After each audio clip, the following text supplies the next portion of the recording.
안녕하세요, 제도입니다. 드디어 제가 인생 이야기를 해볼 건데요. 저는 05년생이고 21살입니다. 유튜브는 2015년부터 했었어요. 근데 깔짝깔짝 해가지고 제 최고 전성기는 중학생 때였습니다. 과거의 이야기부터 현재 이야기까지 할 건데 유튜브를 이렇게 오래 하면서 개인적인 이야기를 해본 적이 없거든요. 제가 이 영상을 올리는 이유는 저 너무 힘들었어요, 위로해주세요, 이런 거 아닙니다. 이런 사람의 인생도 있구나, 그냥 잼썰 들려드리듯이 하는 거고요. 존나 힘들었습니다. 그렇지만 제 인생만 힘들었던 거 아니고 세상 모든 사람들이 힘들게 살고 있죠. 그냥 그중 저도 조금은 힘들게 살았던 사람입니다. 지금은 어느 정도 많이 치유가 되었기 때문에 이야기를 할 수 있는 거죠. 자, 이제 거두절미하고 10살 때부터 이야기 시작해보도록 하겠습니다.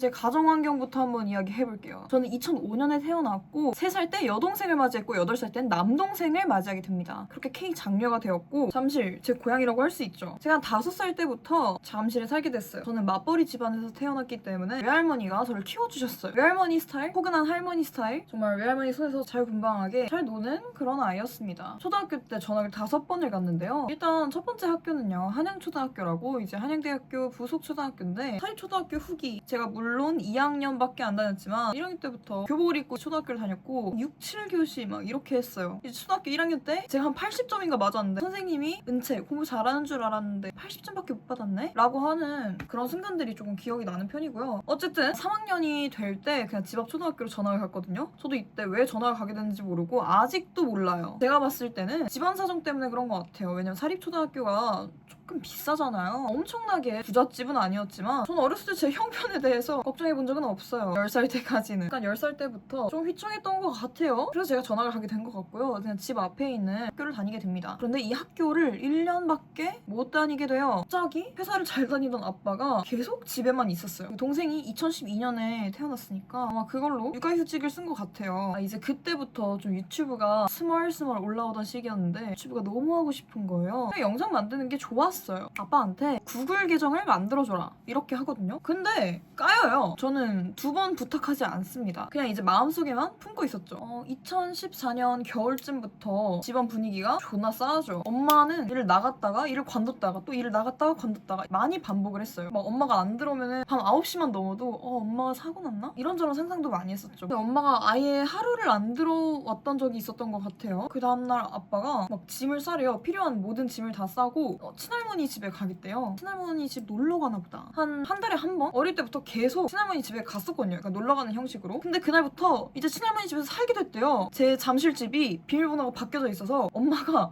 들어오지 못했다는 거를 제 어른들 얘기하는 거 얼핏 들은 것 같아요. 아, 이게 무슨 상황인가. 그냥 좀 집안 분위기 쎄하긴 했는데 완전 개판인 거죠. 알고 보니까 엄마가 약간 분양 사기 이런 걸 좀 많이 당한 것 같아요. 아빠가 월급 받아온 것도 많이 이렇게 날린 것 같고 막 대출 빚도 엄청 많고 친할머니가 갈굼하던 그런 상태였죠. 저한테 엄마 아빠 같은 존재는 외할머니였는데 갑자기 친할머니 집에 살게 됐대요. 저희 집 애기들 3명 저 포함, 그리고 아빠가 할머니 집에 들어가서 살게 된 거예요. 이때 엄마는 재회가 됐고 원래 친할머니가 엄마를 별로 안 좋아하는 것 같았어요, 제가 보기에도. 그리고 또 말하자면 저희 친가 집안이 완전 유교 집안이거든요. 거기만 가면 조선시대가 따로 없어요. 제사 같은 스페셜한 집안 이벤트 다 챙기고 아침에 문안 인사 올려야 되고 되게 남한테 보여지는 거 중요시하는 그런 스타일? 애초에 저는 외할머니 손에서 10년을 자라온 사람이기 때문에 안 맞는 거죠. 여러분 근데 좀 저 제스처가 많죠? 죄송해요. 근데 어쩔 수가 없어요. 이렇게 말을 안 하면 재미가 없어가지고 말이 안 나와요. 죄송해요. 제가 한 달 정도 살았나? 갑자기 엄마가 들어오는 거예요. 엄마가 엄청 빌어서 이제 할머니 집에 합류를 하게 된 것 같아요. 엄마 입장에서 그러겠죠. 사랑하는 딸 아들 다 그 집에 있다는데 당연히 내가 가야지. 근데 할머니는 너가 뭘 잘했다고 왔니? 죄송해요 하고 들어온 거죠. 10살 때 제 시점은 아니 지금 애셋 낳고 시집살이를 하는 건가 우리 엄마는? 왜 내가 여기 있지? 나 잠실 집에 가고 싶어. 이런 스타일이었습니다. 근데 어쨌든 그 집에 제가 살게 됐다고 하고 이미 주민등록상으로도 그렇게 돼 있는 것 같고 거기로 전학까지 간다고 하니까 10살짜리가 일단 할 수 있는 건 없고 전학 첫날이었어요. 그날 아침에 제가 화장실에 있었는데 엄마가 들어와서 이따가 엄마가 학교에 찾아갈 건데 나오면 돼? 약간 이런 느낌으로 말을 했어요. 그래서 저는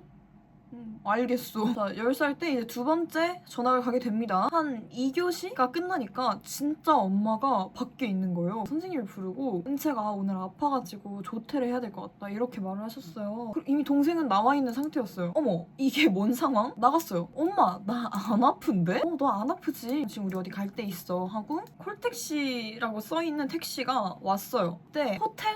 가게 됩니다. 엄청 비쌌던 걸로 아는데 거기에 가서 살게 됐대요. 근데 좀 설렜어요. 일단 할머니 집 살기도 싫었고 그때는 엄마가 이제 좋으니까 엄마랑 산다고? 그래 난 좋아. 그냥 약간 느낌이 딱 왔죠. 아 엄마가 우리 둘을 들고 튀었구나. 선업티 감성으로다가 딸 둘 얻고 튀었다? 이런 감성? 근데 저는 찬성이었어요. 왜냐면 아빠와의 친밀도보다 당연히 엄마와의 친밀도가 높았고 외할머니와의 친밀도가 훨씬 더 높았기 때문에 충분히 납득가는 상황이었어요. 그렇게 해서 2015년 얼떨결에 탈출을 하게 됐고요. 엄마가 그 사과하면서 온 게 구라였던 거죠. 엄마는 자기 자식들 너무 좋아하니까 빼내고 싶었던 거겠죠. 제가 봤을 때 남자애도 초등학생이었다면 빼왔을 것 같은데 집에 있으니까 빼올 수 없는 상태였고 가능한 범위에서 탈출을 시도한 것 같은데 전화를 했을 때 막 엄마 아빠 좀 싸우는 소리 한번 들렸었고 그렇지만 굉장히 짜릿했어요. 그리고 저는 그날 저의 꿈이 이루어지는 날이었어요. 엄마한테 유튜브 계정을 만들어 달라고 이야기를 할 수 있었고 2015년 초반에 첫 영상을 올려요. 유튜브 인생이 시작이 됐습니다. 액체괴물 유튜버로 화려하게 데뷔했고요. 학교 들어가기 전까지 인생이 어땠냐면 매일 그냥 액체괴물 만들면서 유튜브 찍고 키네마스터, 비바 비디오 이런 거 그냥 바로 마스터했죠 저는. 그때 거처가 2달 동안 3번 정도 바뀐 것 같은데 처음에는 좀 큰 오피스텔 같은 호텔? 자세히 기억이 안 나지만 그런 곳이었던 것 같고 그 다음에는 작은 오피스텔이었어요. 그리고 그 다음에는 방이 3개 있는 빌라였어요. 이제 서초동에서 제가 살게 됐고 엄마는 일을 하러 다녔죠. 제가 지금 좀 워커홀릭으로 살고 있거든요. 저는 일이 없으면 삶을 살아갈 수가 없는 그런 여성인데 제가 봤을 때 엄마의 피가 많이 센 것 같아요. 엄마는 은행에서 일을 하고 있었고 은행은 좋은 직업이잖아요. 4살쯤에 기억에 흐릿하게 남아있는 거는 친할머니가 아니 여자가 집에서 있어야지. 내 아들이 대기업 다니면서 돈 잘 버는데 너가 밖에 나돌아다니면서 일하면 애들은 누가 키우냐. 너 애 봐라. 이런 식으로 이제 할머니 아빠도 있었던 것 같고 아빠였는지 할머니였는지 누군가가 너 은행 관둘래? 우리 아들이랑 이혼 안 하고 잘 살래? 이런 세기의 밸런스 게임을 던진 걸로 알고 있어요. 그래서 그때 당시에 엄마가 잠깐 일을 관뒀던 걸로 기억을 하고 그리고 집에서 막 이런저런 부업을 엄청 많이 했어요. 아니 갑자기 하루아침에 직장이 사라지면 저 같아도 집에서 할 수 있는 거 다 했을 것 같아요. 그때 막 엄마가 자격증 공부에도 미쳐 있었고 뭐 한식, 중식, 양식 자격증도 다 땄던 것 같고 동대문에서 비즈나 아니면 천 같은 거 떼어가지고 리본 만들기 약간 손으로 할 수 있는 그런 거 있잖아요. 이런 거 제가 같이 했던 기억이 있거든요. 여전히 저희 둘을 데리고 나왔지만 저희가 학교 가면은 엄마는 당연히 일하러 가고 외할머니가 와서 저희를 같이 키웠죠. 저를 키우는 사람은 외할머니인 거예요. 그러니까 저는 솔직히 그때도 좋았어요. 제 딴에서는 바뀌지 않은 환경이었어요. 사실상 아빠랑도 엄청 깊은 관계는 아니었고 아빠가 항상 회사를 나갔으니까 집에 없다 해서 저는 막 엄청 어색하진 않았어요. 오히려 친할머니 집에 갔을 때 외할머니가 없고 엄마가 없는 상황이 훨씬 더 어색한 상황이었죠. 3번째 전학을 가게 됐고 이래서 제가 친화력 하나는 끝내주는 것 같아요. 이제 3번째 초등학교는 한 2년 정도 보내게 됩니다. 맨날 유튜브에다가 액체괴물 하는 거 올리고 막 오호 만들기 이런 거 올리고 미니어처 만들기 이런 거 올렸어요. 그냥 저는 태초부터 관종이었던 거예요. 연예인 할 정도는 아니니까 유튜버로서 소모하기에 딱이었던 거죠. 그때부터 컴퓨터를 잘했어요. 블로그에다가 훈녀생정 진짜 많이 썼거든요. K 초딩처럼 잘 놀았습니다. 그러니까 이제 이혼으로 넘어가는 거죠. 또 양육권 싸움이 되다 보니까 교섭이라고 하거든요. 엄마랑 같이는 여아 2명, 아빠랑 같이는 남아 1명이 이렇게 이제 일주일마다 이동하는 거예요. 초등학교 4학년 때부터 법원 선생님들을 많이 만났습니다. 질문을 해요. 엄마가 해주는 어떤 게 좋아? 엄마는 주로 어떻게 놀아줘? 아빠랑 있으면 뭐가 좋아? 아빠는 어떤 사람이야? 막 이런 거 물어봐요. 그 취조실 창문 있잖아요. 안에서는 그쪽이 안 보이고 그 안쪽에서는 여기 보이는 거. 누가 봐도 창문 그렇게 생겼는데 거기 안에 넣어놓고 블럭놀이 하게 하고 다 보였죠. 그리고 11살인데 알 거 다 알잖아요. 아 이거 그냥 노는 거 감시하는 거구나. 그냥 엄마 아빠의 싸움이구나. 빚은 다 엄마 쪽이 있었고 양육권? 누가 봐도 이거 엄마가 지는 싸움 아닌가 싶었죠. 한 2주에 한 번씩 아빠를 만났는데 온갖 매너남인 척을 개 많이 했거든요. 다정하고 자상한 아빠인 느낌으로 잘 놀아주고 막 좋아하는 옷 같은 것도 사주고 그리고 이제 2016년이 되고 초등학교 5학년이 됩니다. 그때 또 이사를 가게 되는데요. 엄마가 이제 형편이 안 좋은데 애 둘을 데리고 나왔으니까 얼마나 힘들겠어요. 엄마가 위험한 상황에 많이 처해지는 거 이제 은연중에 느꼈고 이제 외갓집 쪽에서 이제 도와주는 거죠. 4번째 전학을 가게 됐고 그런 집에서 자라다 보니까 눈치 하나는 기가 막히게 빨라요. 촉도 많이 좋고 전학 4번인데 전학 마스터 아니겠습니까? 제가 새로운 환경에 적응하는 것 정도는 이제 쉽습니다. 제가 초등학교 5학년은 어떻게 보냈냐면 외할머니랑 같이 살았고 제가 이제부터는 사업을 했어요. 인스가 유행하기 시작했을 때였어요. 인스가 인쇄 스티커죠? 그려서 만들었어요. 그리고 막 발주를 엄청 넣고 초등학교 5학년 때부터 제가 커미션을 받았어요. 사업의 맛을 알았다. 맨날 포장해서 보내고 확실히 사업을 좋아했는데 다이소에서 1,000원짜리 엄청 동그란 안경들을 많이 팔았어요. 예쁘게 찍어가지고 1,000원짜리를 막 10,000원에 팔고 돈의 맛을 알게 됐죠. 돈이 부족해서 그런 게 아니라 그냥 그렇게 파는 게 즐거웠어요. 1,000원에 사서 10,000원에 팔아서 9,000원의 수익을 남기는데 아무리 초등학교 5학년이라고 해도 재밌잖아요. 나름의 스몰 브랜드를 운영하면 스몰 브랜드라고 하니까 웃긴데 스몰 브랜드를 운영하면서 나름 똑부러지게 잘 살고 있었어요. 초등학교 6학년이 됐고 초등학교 6학년 1학기가 끝나니까 제가 또 전학을 가게 됐어요. 왜냐면 이젠 재판 결과가 나왔거든요. 아빠가 이길 수밖에 없었어요. 애새 키우는데 돈 말고 더 중요한 게 있을까요? 신도시에 아파트 있고 양육권 싸움에서 당연히 질 수밖에 없었어요. 그래서 초등학교 6학년 1학기 때 할머니 집에 들어가서 살게 됩니다. 저는 진짜 이때부터 인생이 굉장히 힘들어졌어요. 나를 좋아하는 할머니였고 막 용돈도 막 주고 부자 할머니다 이런 느낌이었는데 집에 살게 된 순간 뭐라? 갑자기 악마가 됐어요. 제 눈에는. 진짜 밥 먹기 전부터 은채야 와라 이렇게 하시더니 네가 숟가락을 놔라. 일단 놓으라니까 놨죠. 여자는 밥 먹기 전에 이렇게 숟가락도 다 놓고 할머니를 도울 줄 알아야 된다. 아니 손 주면 이라고 하면은 제가 납득을 했을 텐데 여자는 그러니까 제 짜증이 나는 거예요. 제 귀에는 할아버지랑 아빠를 위해서 너가 상 차리는 걸 도와라 그냥 이런 느낌이었거든요. 항상 제사할 때도 제기 닦는 거 다 여자애들 시키고 며느리들이 와가지고 전 부치고 요리하고 있고 남자들은 맨날 TV 보고 있고 저는 진짜 역겨웠거든요. 그냥 도와주기도 싫었어요. 좀 그런 집안 분위기가 너무 싫었는데 약간 조선시대 스타일이라는 게 무슨 말인지 아시겠죠? 여자애들은 뭘 해야 된다 약간 이런 게 너무 심했고 뭐 여자니까 조신하게 입고 다녀야 되고 밤 늦게까지 돌아다니면 안 되고 밤 늦게가 예를 들면 한 8, 9시? 문제집 막 이만큼 사가지고 이거 다 풀라고 하니까 적응이 아예 안 됐어요. 외할머니 손에 자라는 거랑 친할머니 손에 자라는 거 너무 달랐고 제 유튜브 상황은 어땠냐면 초6에 What's in my bag? 파우치 소개하기, 다이어리 꾸미기 막 이런 거 하고 당연히 막 화장품 이런 거에 관심 있을 수밖에 없잖아요. 할머니가 색깔 있는 립밤만 바르는 것도 되게 싫어하는 걸 알았어요. 그리고 심지어 할아버지가 화장품 연구원이었어요. 집에 들어간 지 한 일주일밖에 안 됐었는데 제가 가진 모든 화장품들을 다 가지고 오라고 했고 진짜 열심히 돈 모아서 산 건데 저한테 성분을 하나하나씩 설명을 해요. 이건 이런 성분이 있기 때문에 초등학교 6학년이 쓸 수 없다. 탈락. 버려서 남은 게 스킨케어밖에 없었어요. 제가 가진 모든 색조들을 다 버리게 됐고 집에서 화장 단속이 정말 너무 심했어요. 초등학교 6학년 때도. 그때 화장하는 거 틴트, 선크림, 아이브로우 요 정도였는데도 화장하는 거 되게 눈치 보면서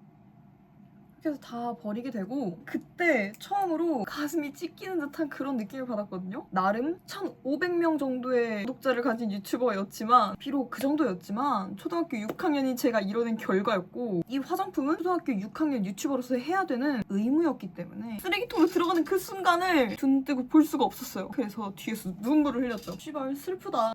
저걸 다시 어떻게 사지? 그냥 이런 생각뿐이었어요. 그래서 그때 안경을 더 팔았어요. 심지어 유통망이 엄마였어요. 엄마랑 몰래 연락을 한 거죠. 그 집에서는 유튜브 하는 것도 몰랐고 아빠한테 제가 10살 때 거절을 당했었잖아요. 그러니까 아빠는 유튜브 하는 걸 싫어한다. 일단 그런 식으로 머릿속에 저장이 되어 있는 거죠. 그러다 보니 당연히 숨길 수밖에 없었고 그 집에 들어갔을 때 아빠한테 말했어요. 우체국에 보낼 게 있다. 2건 정도 있었거든요. 저는 그때도 열심히 안경을 팔았었기 때문에 심지어 그 안경 좋은 거였습니다. 아무리 다이소 거라고 해도 제가 막 엄청 쓸모없는 거를 마진을 붙여서 판 건 아니에요. 구매자분들 다들 만족하셨습니다. 그리고 제가 팔던 인스도 너무 많았고 제가 발주한 게 이만큼 됐었는데 그때는 쿠폰도 막 디자인해가지고 하나씩 끼워드리고 나름 서비스 좋은 사장님이었다. 초등학교 5학년, 6학년이었지만 보내야 될 거 있다 했을 때도 아빠 반응이 되게 안 좋았어요. 뭘 보내야 되는데? 나 스티커 같은 거 만들어서 팔고 있다. 그런 거 하지 마라. 그런 거 진짜 쓸모없는 짓이다. 학생인데 뭐하냐. 공부나 해라. 라고 했어요. 이거 숨겨야 되네.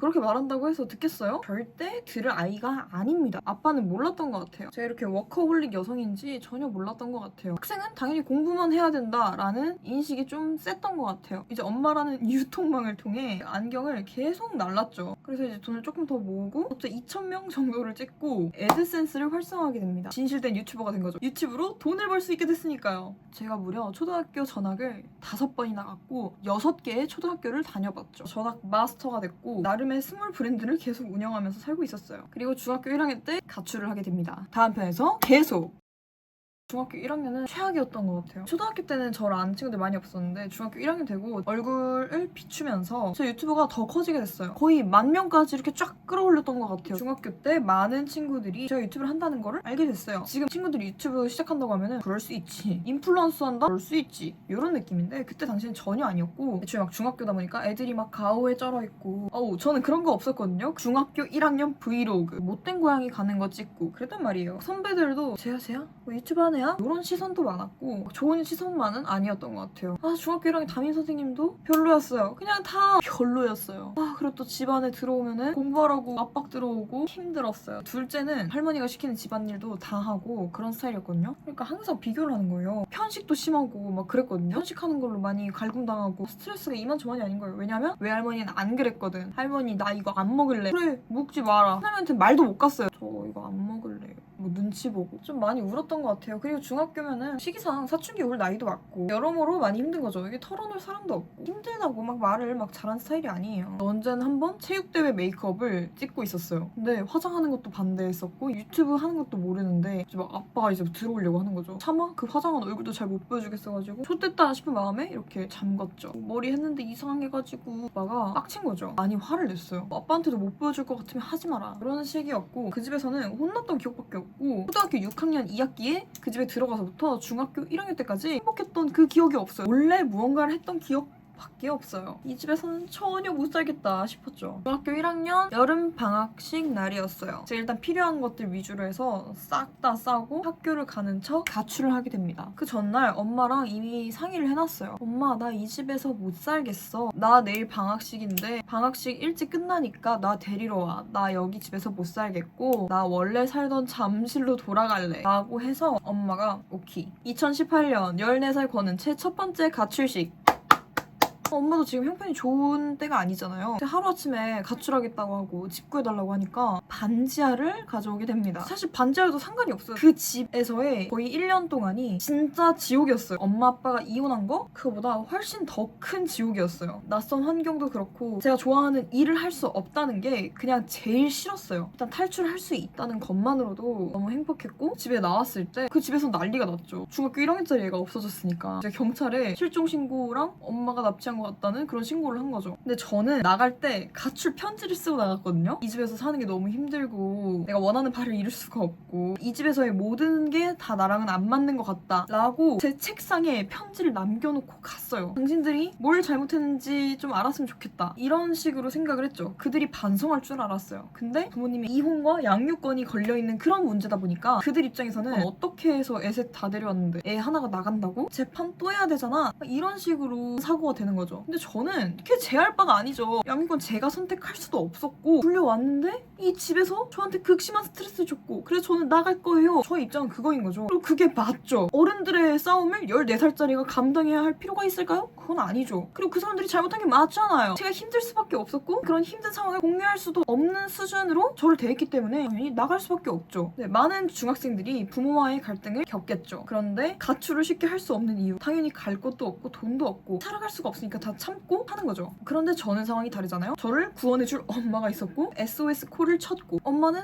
이제 신고를 당한 쪽이 된 거죠. 그래서 제가 그때 또 법원에 가게 됩니다. 너가 원해서 나온 게 맞냐? 네, 제가 원했습니다. 그렇게 해서 일단 반지하에 살게 됩니다. 통학이 편도로 1시간 정도가 걸렸거든요. 엎어지면 학교에 코다는 데 살다가 1시간 거리가 생기니까 체력적으로 좀 힘들더라고요. 그렇지만 저는 한 번도 지각을 하거나 결석을 한 적이 없습니다. 다 갔고요. 왜냐면 학교 가서 브이로그 찍어야 되지 않겠습니까? 그때부터 더 열심히 유튜브 했고 유튜브로 100만 원 정도를 모으게 됐어요. 왜 모았냐? 제가 진짜 카메라를 사고 싶었거든요. 제가 2018년에 샀던 카메라인데요. 캐논 EOS M100입니다. 렌즈가 또 따로거든요? 렌즈도 사고 이걸 한 70만 원 정도에 사게 됩니다. 유튜브 열심히 찍고 저는 중학교 1학년 때부터 프리미어 프로를 다루기 시작했습니다. 유튜브를 잘 운영하고 싶다는 생각이 컸어요. 제가 그때 나름 한 10,000명 정도 모았을 때였는데 아니 왜 소속사에서 컨택 이렇게 안 오는 거야 싶었단 말이에요. 보통은 소속사에서 유튜버한테 메일을 보내는 게 대부분이거든요. 근데 그때 저는 왜 나한테 메일 안 줘? 그럼 내가 써야지? 지금 현재 제 소속사 대인유거든요. 그때 당시에 대인유한테 메일을 씁니다. 안녕하세요. 은소 채널을 운영하고 있는 권은채입니다. 소속사에 들어가고 싶습니다. 라고 보냈어요. 놀랍게도 그 소속사에서 네 좋습니다. 미팅 하시죠 라고 답장이 왔어요. 만나러 갔어요. 그때 혼자 갔나? 엄마랑 같이 갔겠죠? 키가 막 148? 작고 마른 여자애가 와가지고 저를 받아주세요 이렇게 한 거죠. 인생은 기세입니다. 뭐든지 다 기세로 해야 돼요. 그렇게 해서 저는 2018년 중1 때 소속사를 들어가게 됐습니다. 내가 아빠랑 연락을 끊고 살았지만 말해야 될 것 같은 거예요. 나 비록 그 집안 나왔지만 잘 살고 있다 보여줘야 될 것 같은 거예요. 가출하고 나서는 이제 아빠가 알았어요. 제가 유튜브 하는 거를. MCN 소속사의 크리에이터가 되었다 라고 했는데 되려 화를 내더라고요. 너는 그 중요한 계약을 아빠한테 말도 안 하고 한 거냐? 엄마가 다 허락해주면 그만이냐? 그만이지. 그리고 내가 하고 싶다는데 그만이지. 물론 걱정되는 마음에 그렇게 했겠죠. 10,000명이라는 성과를 거둬낸데도 불구하고 이렇게 말할 수 있구나. 저는 그때 완전히 더 마음의 문을 닫아버렸죠. 그래 나도 이제 말 안 한다. 근데 엄마는 그냥 제가 하는 모든 거에 있어서 다 막힘이 없었어요. 제가 못할 게 없었죠. 저는 하고 싶은 거를 노력해서 다 잃었고, 그리고 엄마는 오히려 너 하고 싶은 게 또렷하면 중학교도 검정고시 보고 고등학교도 검정고시 보고 수능을 엄청 많이 봐도 된다. 거의 이렇게 파격적으로 얘기할 정도였습니다. 물론 그거에 제가 동의를 할 수 없었지만 그렇게 파격적으로 제안하는 엄마였다. 제가 기쁜 소식을 전해도 날카로운 반응밖에 안 오니까 너 이게 안 할래 이렇게 또 됩니다. 그때도 외할머니가 저를 막 키우고 있었는데 우울증이 심했던 것 같아요. 많이 힘들어하던 시점이었는데 이제 엄마가 저를 막 엄청 케어해주지 못했어요. 엄마는 항상 자유롭게 풀어주지만 저를 케어하기는 어려웠어요. 제가 하고 싶은 거에 대해서는 제약은 없었지만 해달라고 요구하는 거에 있어서는 비용이 발생하는 거는 해줄 수 없는 상황이었어요. 그리고 제가 최종적으로 엄마의 뭔가 비밀을 보게 됐어요. 이건 제가 말할 수 없지만 그걸 보고서 여기도 안전지대가 아니구나. 나 그럼 어떡하지? 이 집에서는 안전하게 살아갈 수 없을 것 같다는 느낌을 많이 받았어요.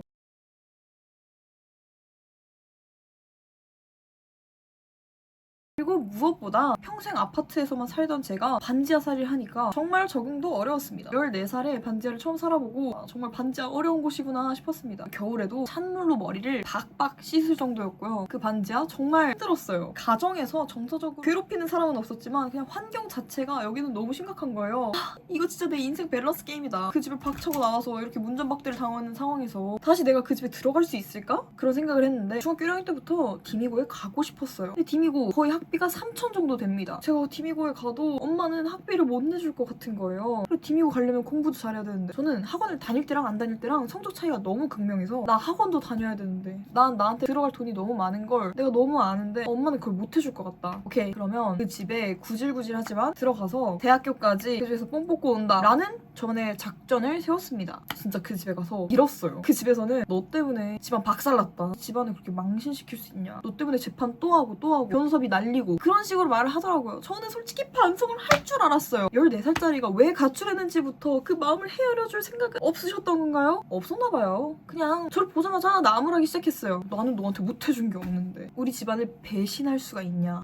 여기서 내가 막 나가면 난 이 집에 더 이상 들어올 수 없겠구나 싶었어요. 그래서 빌기 모드에 들어갑니다. 진짜 그때 생각이 짧았던 것 같다. 근데 지금 상황이 너무 안 좋다. 엄마랑 살고 있는 상황이 너무 힘들다. 나 여기서 학교 다니고 싶다 라고 했어요. 마음에도 없는 소리였습니다. 이 집에 들어오는 게 목표였어요. 아니 그랬더니 설득이 좀 되는 거예요. 1월쯤에 그 집에 다시 들어가게 됩니다. 그리고 레전드 인생이 시작되게 되죠. 다음화에서 계속 빌려서 비는 척을 해서 들어가게 됐죠. 할아버지가 1.5m 거리에서 저한테 리모컨을 막 던지면서 나가라. 언제 기어들어오냐. 이런 식이었어요. 제가 멍청했죠. 후대접을 해줄 줄은 몰랐어요. 제가 없는 8개월 동안 집안의 서열이 좀 많이 바뀌어 있더라고요. 일단 제 서열 당연히 꼴찌가 됐고요. 원래 제가 쓰던 럭셔리한 가구들 침대 없습니다. 그냥 창고 방을 줬고요. 제일 충격적이었던 건 책상을 이제 주워오더라고요. 와, 이렇게 좋은 걸 주워왔다 널 위해서 라고 하는 거예요. 좆된 플래그. 침대도 안 줬고요. 그냥 동생 방 가서 잘해요. 여러분 그 집이 못 사는 집이 아닙니다. 아파트를 보유하고 있단 말이에요. 그렇지만 저에게 투자는 일절하지 않았습니다. 왜냐면 제가 그 집에서는 배신녀였기 때문에 집안 망신녀였기 때문에 제가 이제 학원 얘기를 조심스레 꺼내봤어요. 제 목적이 있었잖아요. 나 디미고 갈 거야. 대학도 가야지. 대학 가면은 이 집을 나오겠다 싶었는데 첫 번째 시도를 했죠. 학원을 가고 싶다 하니까 이제 앉아봐라. 내가 어떻게 너한테 지원해줄 수 있겠냐. 이젠 못해준다. 은채야 너가 한 게 있지 않냐. 거절을 당합니다. 그냥 제가 생각한 모든 것들이 이루어지지 않을 것만 같은 거예요.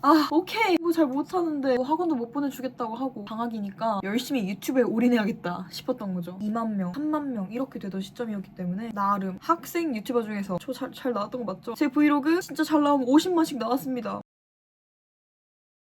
여러분 저 은서예요. 기억하시죠? 죄송해요. 이제 정병 돋아가지고 여러분들 저를 애기 감자로 기억하시잖아요. 어쨌든 많은 사람들이 기억하고 있습니다. 제가 첫 광고비로 120만 원을 받았어요. 저한테 모든 지원을 안 해주는 사람들이 제가 120만 원 받았다는 거를 남동생 구몬 선생님한테 자랑을 하는 거예요. 엘리베이터 타는 사람들한테 제 자랑을 하는 거예요. 제 앞에서는 엄청 나무라고 뒤에 가서는 우리 손녀가 15살인데 벌써 120만 원을 벌었잖아. 엘리베이터에서 이웃을 만났는데 학생이 벌써 120만 원씩 번다며 제 상식선에선 이해가 안 되는 거예요. 비밀로 지켜줘야 될 부분을 먼저 그렇게 말을 하고 다녔더라고요. 그냥 저는 악착같이 모든 광고를 하고 일주일에 영상 한두 개씩 올리고 그런 식으로 돈을 벌었습니다. 나 비록 중학교 2학년이지만 내가 학원 가려면 부모님을 설득하는 게 아니라 내가 직접 벌어야 되는구나 싶었습니다. 집안 형편이 어렵진 않았지만 버림받았기 때문에 그 집에는 살지만 버림받았기 때문에 돈의 중요성을 많이 느낀 것 같아요. 돈을 벌었는데 제가 그때 만 13세 여성 아니겠습니까? 만 14세도 아니었기 때문에 제 명의로 통장을 만들 수가 없었어요. 그래서 전부 다 아빠 명의로 다 들어가고 있었고 제가 제 돈을 쓸 수 없게 했어요. 카드도 다 아빠가 가지고 있었고 제가 카드를 쓰기 위해서는 회계장부를 제가 직접 기록하게 했습니다. 영상에서 쓰는 것만 지출을 해라. 거의 법인 취급을 했습니다. 근데 너무 슬펐어요. 내가 이렇게 좆빠지게 죄송해요. 제가 이렇게 뼈 빠지게 번 돈을 쓸 수가 없다니 아빠의 통장에 있다니. 중학교 2학년 때 공부하면서 번 돈 2,400만 원이었습니다. 제가 그 중에서 100만 원도 안 썼을걸요? 제 돈 쓰는데도 허락을 맡아야 되는 시스템인 거죠. 아빠의 시스템. 중학교 2학년 1학기 때는 제가 공부를 할 수가 없었어요. 그래서 제가 성적을 이렇게 박아서 오니까 그것도 싫어하더라고요. 돈 벌어서 학원 가서 열심히 공부하겠다는 의지도 들어주지 않았으면서 중간고사를 박아오니까 진짜 집에서 취급을 안 해주는 거예요. 와 진짜 이게 뭐지? 그 중간고사 이후부터는 학원을 다니게 됩니다. 그 당시에 어떻게 살았냐면 새벽 5시에 일어나서 인강을 듣고 이제 8시에 학교를 갔습니다. 그럼 학교가 4시쯤에 끝나면 집에 와서 학원 가고 밤 10시에 학원 끝나서 편집을 와다다 하고 새벽 2시에 또 자고 5시에 일어나고 중2 때 거의 계속 이렇게 살았어요. 중간 때는 평균 60점인가? 100급이었죠. 기말고사를 보고 나서 유튜브도 열심히 했는데 성적도 90점 이상을 받았습니다. 비록 중학교 시험이었지만 저에게는 엄청난 성과였어요. 일단 디미고에 가는 거 당연히 반대했어요. 왜냐? 당연하지. 기숙사 고등학교인데 저를 그렇게 옥죄는 집안에서 기숙사 학교를 간다는 것 자체를 너무너무 싫어했어요. 그러다 보니까 이제 학원도 더 안 보내주려고 하고 해봐라 되겠냐? 이런 느낌이었어요. 그래서 저는 더 이 악물고 하는 거죠. 중학교 2학년 제 생일이었어요. 가족들이 제 생일을 축하해주기 위해서 제가 먹고 싶은 거를 시키래요. 근데 돈은 그때 또 제가 냈거든요. 네 생일상 네가 차려라 이런 느낌이었던 거죠. 생각하니까 너무 불쌍한 것 같아요. 그래서 제가 또 제 돈으로 샀어요. 아빠가 갑자기 소리를 지르는 거예요. 뭐 때문이었지? 뭐 먹는데 집중을 안 해서? 아빠는 저한테 소리 많이 질렀고요. 뭐 때문에 썼는지 정확히 기억은 안 나지만 소리 지르지 말고 이야기해 아빠 라고 했어요. 치킨 먹다 말고 막 울고 있고 네가 먹은 거니까 네가 치워라 해서 제 생일날 제가 생일상을 차리고 욕을 먹고 그 생일상을 제가 다 치우는 그런 상황이 발생했죠. 그리고 매일같이 밖에서 제 욕이 들렸어요. 전화로. 상대는 고모였고요. 공채가 내 말을 안 듣고 나를 힘들게 하고 집에서 밥을 안 먹으려고 하고 그 내용이 무겁지 않더라도 뭔가 저의 사소한 행동을 지적하는 거라도 들리게 안방에서 얘기하면 집안에서 다 들리지 않습니까? 혹은 거실에서 그것도 큰 소리로 이야기했고 집안에서 공부하다가 편집하다가도 내 욕한다. 제 앞에 와서는 모르는 척. 제가 밥 먹을래? 이렇게 하니까 정이 떨어지죠. 중학교 3학년이 됐어요. 제가 만 14세도 지났으니까 첫 통장을 파게 되고 2천만 원 이상의 수익이 나오니까 사업자 등록증을 내게 됐고요. 제 명의의 통장이니까 드디어 아빠의 간섭을 받지 않고 제가 버는 모든 돈을 쓸 수 있게 된 거죠. 그 집에서 저한테 옷을 사주거나 의식주 당연히 부모로서 해결해줘야 되는 것들 하나도 이루어지지 않으니까 제가 알아서 옷도 사고 협찬 받아오고 광고 받아오고 거의 고정 지출이 200씩이었어요. 값도 제가 내고 스터디 카페 학원비 다 냈으니까. 아니 사춘기 소녀가 집에서 불닭볶음면 먹을 수 있는 거 아니에요? 라면 먹을 수 있는 거 아니에요? 컵라면 하나 먹는 것도 다 눈치 보면서 먹어야 되니까 너무 스트레스가 심한 거예요. 매일매일 비교하고 제가 이때부터 공황장애가 너무 심한 거예요. 숨도 못 쉬는 적도 많았고 과호 보고 한 번 집에서 쓰러졌어요. 근데 그때 아빠가 했던 말이 너 누워있을 거면 바닥에 눕지 말고 침대에 눕던가 이런 말이었어요. 보호받는 느낌 전혀 들지 못했고 정서적 학대를 받았다고 생각했어요. 그때 당시에 정말 너무 힘들었고 제가 하는 모든 것에 있어서 지지를 받지 못했다고 생각해요. 할머니가 차려주는 밥도 먹기 싫었고 같이 밥 먹으면 정들잖아요. 나가서 먹거나 아니면 배달음식 시켜 먹거나 이런 식으로 했죠. 근데 배달음식 시켜 먹는 거를 진짜 너무 싫어했어요. 왜 내가 해주는 밥을 안 먹냐. 내가 다른 거 만들어주겠다. 그 음식의 문제가 아니잖아요. 그냥 저는 같이 밥 먹고 싶지가 않은 거거든요. 이게 너무 심해지다 보니까 아동학대로 제가 한번 신고를 했거든요. 국가에서 해줄 수 있는 거는 청소년 쉼터 같은 데서 지내게 하거나 집에 경찰을 보내거나 엄마한테서도 한번 나왔고 이 집에서도 배신자로서 살고 있고 더 이상 제가 살아갈 데가 없잖아요. 그래서 저는 어디서 사냐? 스터디 카페에서 거의 살다시피 합니다. 이제 코로나가 찾아오고 모든 사람들이 다 집에만 있는 시기다 보니까 유튜버들 당연히 떡상할 수밖에 없다고 생각합니다. 제 모든 브이로그가 이제 다 떡상을 하기 시작해요. 온라인 클래스 브이로그 막 이런 거 거의 최소 30만씩 나오고 광고도 정말 더 많이 들어왔고 저한테 많은 돈이 생겼고 그리고 이 돈을 쓸 수 있고 그래서 제가 국영수 학원을 다 다니게 돼요. 보통 제가 봐왔던 어머니들은 엄마가 혼자 상담을 가고 공부하는 식, 예를 들어 이은재 다니게 됐다 열심히 해라 이런 식이잖아요. 저는 그게 아닙니다. 저를 학원에 보내주지 않는 분들이었기 때문에 학원 내돈내산을 하게 됩니다. 이제 친구한테 물어봐요. 넌 학원 어디 다니냐? 좋대요. 영어 잘하는 것 같아 보여요. 오케이, 나 그 학원 가겠어 하고 이제 상담 가요. 그때 영어학원 선생님이 되게 젊은 분이셨어요. 어머니는 안 오셨니? 네, 가고 싶은 고등학교가 있는데 내신 되게 중요하다. 아, 제가 약간 공황기도 있다. 제가 수업에 집중을 잘 못할 수는 있는데 진짜 열심히 할 수 있다. 없는 시간도 막 만들어서 저를 막 코칭을 해주셨어요. 그래서 진짜 너무 감사한데 그 옆에 막 스터디 카페도 있었는데 영어학원을 다니는 학생에게는 뭐 5만 원 할인을 해준다는 거예요. 선생님 너무 감사해라 하면서 다니고 국어학원 갔더니 대박이었어요. 그 학원을 다니고 나서 제가 100점 아니면 받아본 적이 없어요. 제가 열심히 한 것도 있겠죠. 문제를 너무 잘 내주셨고 수업도 너무 잘하셔가지고 좋았습니다. 학원 3개를 등록해요. 그럼 거의 100만 원이거든요. 제가 냅니다. 그리고 독서실 비용 한 달에 한 30만 원씩 냅니다. 제 모든 밥값 냅니다. 저는 이제 그 집에 대한 기대가 1도 없어요. 그냥 고등학교까지만 하고 대학교도 이제 필요 없다. 목표가 단축된 거죠. 나는 고등학교만 이 집에서 보내주면 3년 딱 버티고 나가야겠다 싶었던 거죠. 저는 그때 디미고 가고 싶었던 이유, 디미고는 전교생 기숙사 생활을 해요. 내가 진짜 디미고만 가면 이 집에서 나가 살 수 있다. 그런 목표 하나로 열심히 했죠. 그러던 와중에도 스터디 카페에서 밤을 새면은 전화로 아니면 문자로 이렇게 살지 말아라. 욕은 없지만 그 내용이 다 욕이었어요. 그 간섭이 너무 심했고 아빠가 제주도로 내려가서 출근을 했어요. 발령? 그런 개념이죠. 맨날 할머니가 힘들다고 했나봐요. 제가 스카 가고 집에 안 오는 게 힘들대요. 아침 11시쯤에 나가서 새벽 4시까지 그냥 진짜 스카에서 공부만 했는데 그걸 못 믿었나 보죠. 저는 진짜 그냥 디미고 하나만을 보고 진짜 공부만 하고 영상 매일매일 편집하면 진짜 시간이 없어요. 근데 나를 의심해? 날 어떻게 의심해? 저를 계속 의심하고 계속 스카에 찾아오고 위치 추적도 달았어요. 위치 추적 끌 때마다 계속 뭐라고 했어요. 집에서 밥 안 먹고 제 방 안 치운 거? 14살 때 너무 정신적으로 힘들어서 가출한 거 말고는 저는 눈에 날 짓을 한 적이 없어요. 근데 그런 감시 너무 많았고 매일매일 방 정리된 사진을 찍어서 보냈어야 돼요. 당연히 엄마랑 연락 못하게 휴대폰 검사도 하는 막 그런 감시도 있었고 그래서 엄마랑 연락하면 지내지도 못했어요.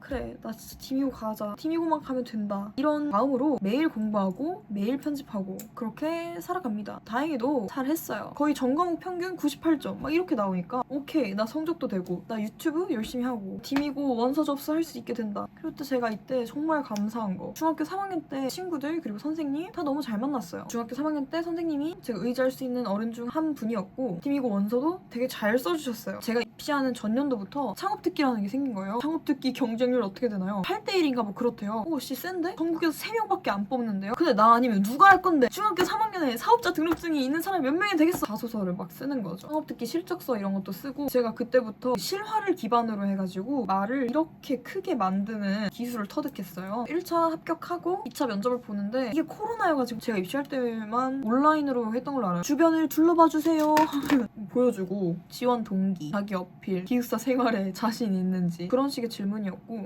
제가 이제 스토리텔링이 부모님이 맞벌이여가지고 영상 보는 걸 좋아했고 그 영상이 친구 같았다. 무한도전 너무 좋아했고 김태호 PD님처럼 되고 싶다. 나 그래서 디지털 컨텐츠과에 지원하는 거다. 이런 식의 스토리텔링이었는데요. 면접 딱 들어가기 전에 무도 최애편을 물어볼 것만 같은 거예요. 무도 최애편? 명수야 놀자 그걸로 해야겠다. 스토리텔링 쪽으로 갑자기 떠오른 게 50대인 박명수가 어린 시절로 돌아가는 거기 때문에 온 가족이 공감할 수 있을 것이다. 나도 그런 걸 만들고 싶다. 갑자기 딱 생각이 난 거예요. 거의 한 1분 만에 그걸 진짜 물어보더라고요. 탄탄하게 면접을 봤습니다. 합격을 하게 됐죠. 별로 축하도 못 받았습니다. 그런데 나가면 최고 IT 고등학교에 우리 손주가 들어갔다. 앞에서 축하를 해주던가 인간으로서 본 게 아니라 자랑거리로서 이야기하는 느낌을 전 많이 받았습니다. 도와준 거 없지 않습니까? 진짜로 저 알아서 다 한 건데.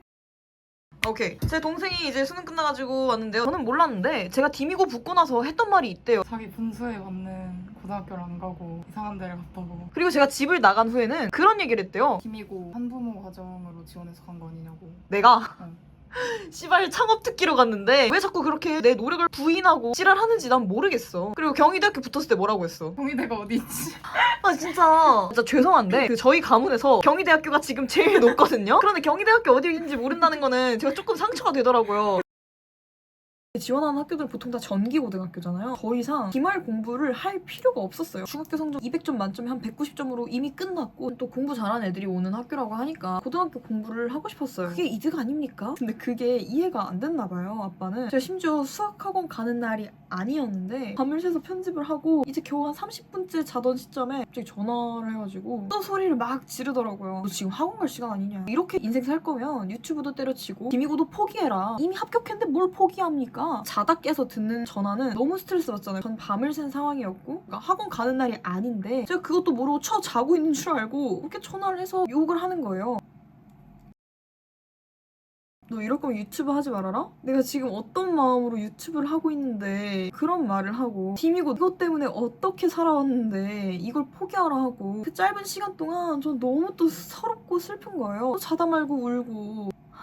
저는 대견하다고 생각합니다. 제가 원하는 목표 항상 이뤄왔고 가정에서 지지도 안 받는데 저 스스로를 지지하고 항상 모든 일을 결정하고 성공적으로 이뤄냈다는 거에 저는 정말 잘했다고 전 셀프 칭찬을 많이 하는 스타일인데 왜냐면 칭찬해줄 사람 없으니까. 근데 자꾸 그렇게 계속 찬물을 막 끼얹는 거예요. 제가 거의 영상 한 400~500개 정도를 다 비공개 처리를 했어요. 왜냐면 처음에는 제가 다 좋아서 시작한 일이지만 중학교 2학년, 3학년 되고 나서는 이게 없으면 제가 정말로 살아갈 수가 없을 것 같은 거예요. 주기를 안 지키고 올리면 광고도 안 들어옵니다. 그런 걸 다 아는 무서운 중학교 3학년 소녀였기 때문에 어쩔 수 없이 제가 찍고 싶지 않은 컨텐츠라도 올려야 돼. 제가 자기소개서 쓰는 거에도 저는 일주일에 하나씩 영상을 꼭 올렸고 막 이런 문장을 무조건 쓰고 싶었기 때문에 진짜 어떻게 해서라도 악착같이 올렸어요. 그러다 보니까 막 찍은 게 너무 많고 살기 위해서 찍은 거다 보니까 지금 와서 그걸 보면은 제가 너무 아파 보이는 거죠. 그 모습을 저는 다시 마주하기가 너무 어렵고 근데 여러분들은 항상 그 모습을 너무 많이 그리워하고 이해돼요. 때로 돌아가는 것만 같은 팬심에서 나오는 마음 다 압니다. 그런데 저는 너무 아픈 애였고 너무 아픈 시기였고 21살이 돼서 16살의 제 소녀를 보면은 너무 불쌍한 거예요. 이렇게까지 해서 영상 찍어서 올렸구나. 정말 눈물 나는 과거기 때문에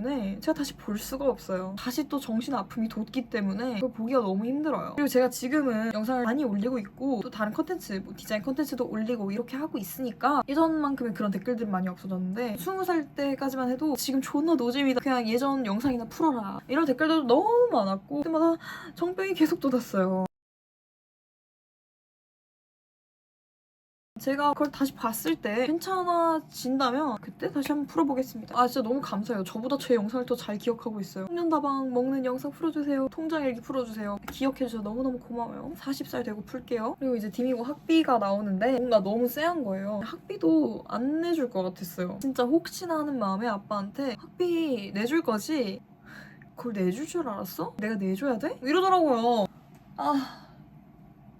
아니 내줘야 되는 거 아닙니까? 저는 그때 정신 충격을 받고 그래 안 내주는 거야? 내가 3가지 조건을 말할게. 너가 이 3가지 조건을 다 지킨다면 내줄게. 뭐 이러더라고요. 첫 번째 급식 사진 다 찍어서 보내기. 두 번째 하루에 한 번씩 전화하기. 세 번째 성적 어느 정도 이상 받기. 조건 거는 것도 전 너무 폭력적인 거예요. 야 아빠란 사람이 어떻게 이럴 수 있나 싶었죠. 안 내줄 거라고는 예상을 했는데 이렇게 조건을 걸어서 학비를 내준다고 약간 갑질할 줄은 몰랐어요. 근데 뭐 어떻게 하겠어요. 학비가 큰돈도 아닌데 이렇게 할게 했죠. 디미고 합격해도 끊임없이 돈 벌면서 하고 있었습니다. 그리고 디미고에 입학하게 됩니다. 여기서부터는 또 다음화에 해보겠습니다. 다음화에서 계속 나는 무조건 된다 이 생각으로만 디미고 입시를 준비했어요. 시험 보기 전에도 오케이 나 이번 시험 100점 맞고 디미고 간다.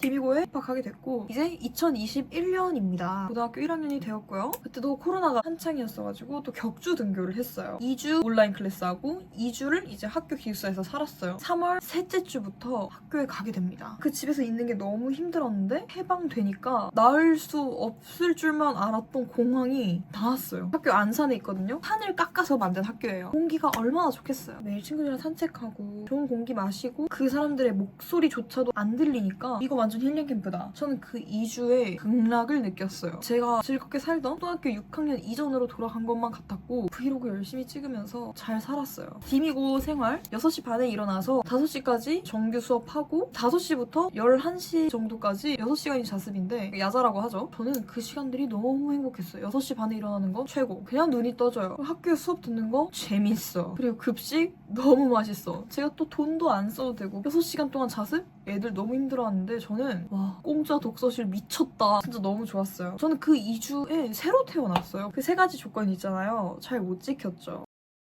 첫 번째, 급식 사진 다 찍어서 보내기. 두 번째, 하루에 한 번씩 전화하기. 세 번째, 성적 어느 정도 이상 받기. 오빠가 계속 화를 내는 거예요. 전화를 할 때마다. 왜 안 받았냐? 왜 급식 사진 안 찍어서 보내냐? 연락하기 싫냐? 너 학비 내고 싶냐? 계속 이런 말을 하더라고요. 힐링 캠프 하다가 전화하면 또 힘들고 이러니까 제가 전화하기가 싫죠. 애초에 전화는 사이도 아니었고 전화는 교감이 이루어져 있을 때나 자연스럽게 이루어질 수 있는 건데 이걸 조건으로 거니까 어떻게 할 수 있겠습니까? 애초에 교감 자체가 개 박살났는데. 그리고 이제 그 2주가 끝나고 집에 왔어요. 그 3가지 조건 못 지킨 것 때문에 오자마자 욕먹고. 솔직히 아빠가 이지랄 하는 게 다 할머니의 이제 험담이 있는 거죠. 나 쟤랑 살기 힘들다. 그래서 아빠가 나는 제주도에 있는데 너가 할머니 말을 안 들으면 어떡하냐. 모든 말을 다 강압적으로 했고 명령을 했고 제 이야기를 들어볼 생각은 전혀 하지 않았어요. 그리고 제가 하는 모든 행동에 있어서 정말 어떤 지지도 하지 않았고 그때 할머니 또 생신이셨는데 제가 생일 선물을 잘 챙길래야 챙길 수가 없습니다. 그렇지만 이 집에서 미움받지 않기 위해서는 뭐라도 해다 바쳐야죠. 화장품 세트 한 6만 원짜리랑 꽃다발 한 3만 원짜리 해가지고 드렸어요. 저는 그 정도면 충분히 했다고 생각을 했어요. 솔직히 챙기기도 싫고 그냥 그런 상태이기 때문에. 아빠가 그날 저한테 가족 밥 사라고 했고 저 가족 밥 산 적 좀 있어요. 가족 행사할 때마다 저한테 다 밥을 사래요. 뭐 제가 아빠보다 돈을 더 많이 벌었나 보죠. 아니 근데 그게 웬 말입니까? 저한테 잘 해주지도 않는 사람이 이럴 때는 다 갑자기 돌변해서 어머 은채야 돈 많이 벌었다며 광고비가 이 정도라며 제가 누설하기 싫은 정보들을 이미 다른 가족들도 다 알고 계십니다. 씨발? 나 여기서 안 사면 이 가족들에게 다 미움받는 그런 신세 되는 건가? 네, 뭐 시킬게요. 시키고 그런 상태였는데 선물을 다 이렇게 열어보더니 편지가 없네 라고 하시는 거예요. 다른 이제 손주들 거는 편지 낭독하시고 은채는 편지가 없네? 가족 전체적으로 싫은 티를 낸 거죠. 제가 편지를 쓸 수가 있겠습니까? 가정폭력 당한다고 아동학대 당한다고 센터에다가 전화하는 사람인데 저 편지를 쓸 수는 없죠. 정확한 핵심을 찌르셨죠. 편지 안 쓴 거 맞습니다. 편지 안 썼다고 방송을 하실 줄은 몰랐어요. 그래서 그것 때문에 최종적으로 은채랑 못 살겠다 선언을 했어요. 12시였거든요. 아빠가 갑자기 권채 넌 말로 안 되겠다. 너 4시에 제주도 티켓 끊었으니까 그냥 아빠랑 사는 걸로 알아라. 이러더라고요. 이제 출발하는 것까지 다 감안하면 저한테 진짜 2시간밖에 없거든요. 아빠랑 그러면 단둘이 제주도 가서 살아야 되는 그게 된 거란 말이에요. 2시간 뒤면은 제가 비행기에서 뛰어내리는 뭐하든 해야 되는 거예요. 나 어떻게 2주 동안 힐링 캠프를 하고 왔는데 2주가 또 온라인 클래스잖아요? 그럼 2주 동안 아빠랑 살라고? 머리를 굴렸죠. 나는 오늘 탈출한다. 나는 오늘 다시 태어난다. 2019년 1월에 연락을 끊었던 엄마한테 2021년 3월에 다시 연락을 해요. 엄마 나 갑작스럽게 이렇게 연락을 해서 미안한데 나 집을 한 번 더 나가야겠어. 아빠가 갑자기 나를 제주도에 끌고 가겠대. 나 그러면 제주도에서 이제 살아야 돼. 지금 2시간밖에 시간 없거든. 지금 당장 나가야 돼. 라고 해서 엄마가 한 5분 뒤에 답장이 온 거예요. 그래 은채 알겠다. 엄마를 불러요. 제가 이제는 짐이 엄청 많잖아요. 4살 때와는 차원이 다르게 짐이 많은 거예요. 그리고 제 방은 애초에 창고용 방이었고 책상도 막 주워오고 동생이랑 같이 자라고 했다고 했잖아요. 근데 동생은 완전 바른 생활 아이였고 저는 새벽 3, 4시까지 편집하던 애였는데 안 맞잖아요. 동생 자는데도 방해되고 저도 저만의 공간이 필요해서 제가 중3 때 돈을 쓸 수 있게 되자마자 제 방에 침대를 들이고 책상을 사고 제 방을 나름 인테리어를 했죠. 그렇게 해서 살다 보니까 짐이 정말 많았어요. 밖으로 나가면 다 걸리잖아요. 그래서 이제 제가 머리를 엄청 쓰죠.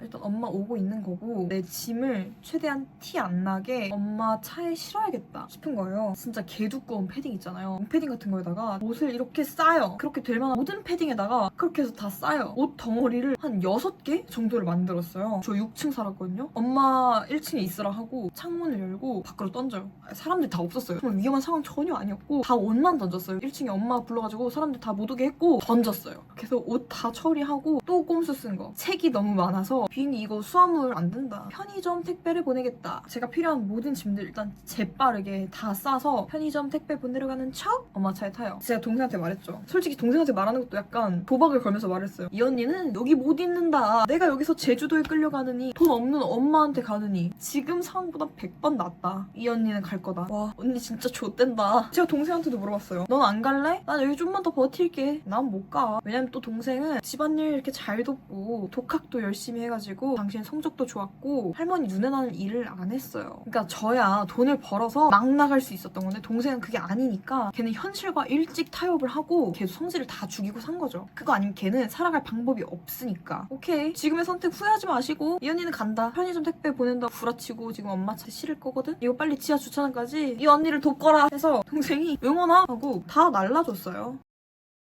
그 17살 때 집을 나올 때 어떤 느낌이 들었죠? 아 그때 나 나가서 살 자신이 없어서 근데 언니를 도와줘야겠다는 생각을 했어. 언니가 이 방에 있을 게 아닌데 왜 언니가 이 방에 있지? 언니는 이 집을 나가는 게 맞다. 이 좁은 방에서 언니가 살 수가 없으니까 싸는 걸 도와줘서 언니를 내보내야겠다. 이 방은 나를 담기에는 너무 작다. 맞아. 그리고 언니가 옷을 남겨두면 내가 입어야 되니까. 그래가지고 여러분 제가 남겨둔 옷을 전부 팔아서 얼마 벌었다고? 한 200벌을 팔았대요. 당근에다가. 아 여러분 참고로 얘도 지금은 집을 나왔습니다. 나중에 제가 동생을 설득해서 한번 찍어보도록 하겠습니다. 짐 실기 한 4번 정도 한 것 같고 마지막 짐을 실은 순간 저도 차에 탑니다. 엄마가 살던 집으로 가죠. 엄마 차 타고 가는데 아빠한테 계속 전화가 오고 사랑하는 우리 딸이 자꾸 왜 이런 선택하는지 모르겠다 뭐 이러는 거예요. 방금 전까지만 해도 너는 안 되겠다. 제주도 티켓 4시간 뒤 거 끊었다. 했던 사람 갑자기 어디 가고 난 널 사랑해서 한 행동인데 너가 왜 자꾸 이러는지 모르겠다. 이러는 거예요. 그래서 차단. 저는 17살 때 차단을 해서 그 이후로 아빠를 만난 적도 없고 연락한 적도 없고 애초에 친가에 간 적도 없고 명절 때마다 행복해요. 아무 데도 안 가고 명절 때 사람 만나봤자 뭐예요. 절 한번 하고 용돈 받고 또 용돈 얼마 안 되는 거 명절 때 또 제사 지내는데 은채는 돕지도 않니? 또 가족들한테 까이고 남자들 다 TV 보고 있는데 제가 굳이 가서 도와야 됩니까? 자꾸 여자 거리는데 남자 그때 몇 살이었지? 거의 걔도 10살이면 걔도 제기 닦기 할 줄 알아요. 걔도 숟가락 놓을 수 있어요. 그런데 걔한테 죽어도 안 시켜요. 왜? 주방에는 여자만 들어올 수 있다네요. 그런 집에서 어떻게 삽니까? 어쨌든 꿀입니다. 명절 때마다. 전 그래서 명절 때마다 일을 빡세게 해서 돈을 벌고 있습니다. 엄마 비록 돈은 없었지만 저를 키우기에는 좋은 사람이었어요. 이제 비미고 생활이 시작되잖아요. 엄마는 항상 저의 건강 그리고 라이프에 많은 관심이 있었어요. 사랑에서 나오는 관심이다 느낄 수 있었고 저는 그런 사람인 걸 아니까 나 가출할래 하고 나간 거고 그렇지만 돈은 없었기 때문에 저는 그냥 원래 하던 대로 돈 열심히 벌었고 엄마가 계속 용돈을 줬어요. 저는 진짜 괜찮다고 해도 계속 준다는 거예요.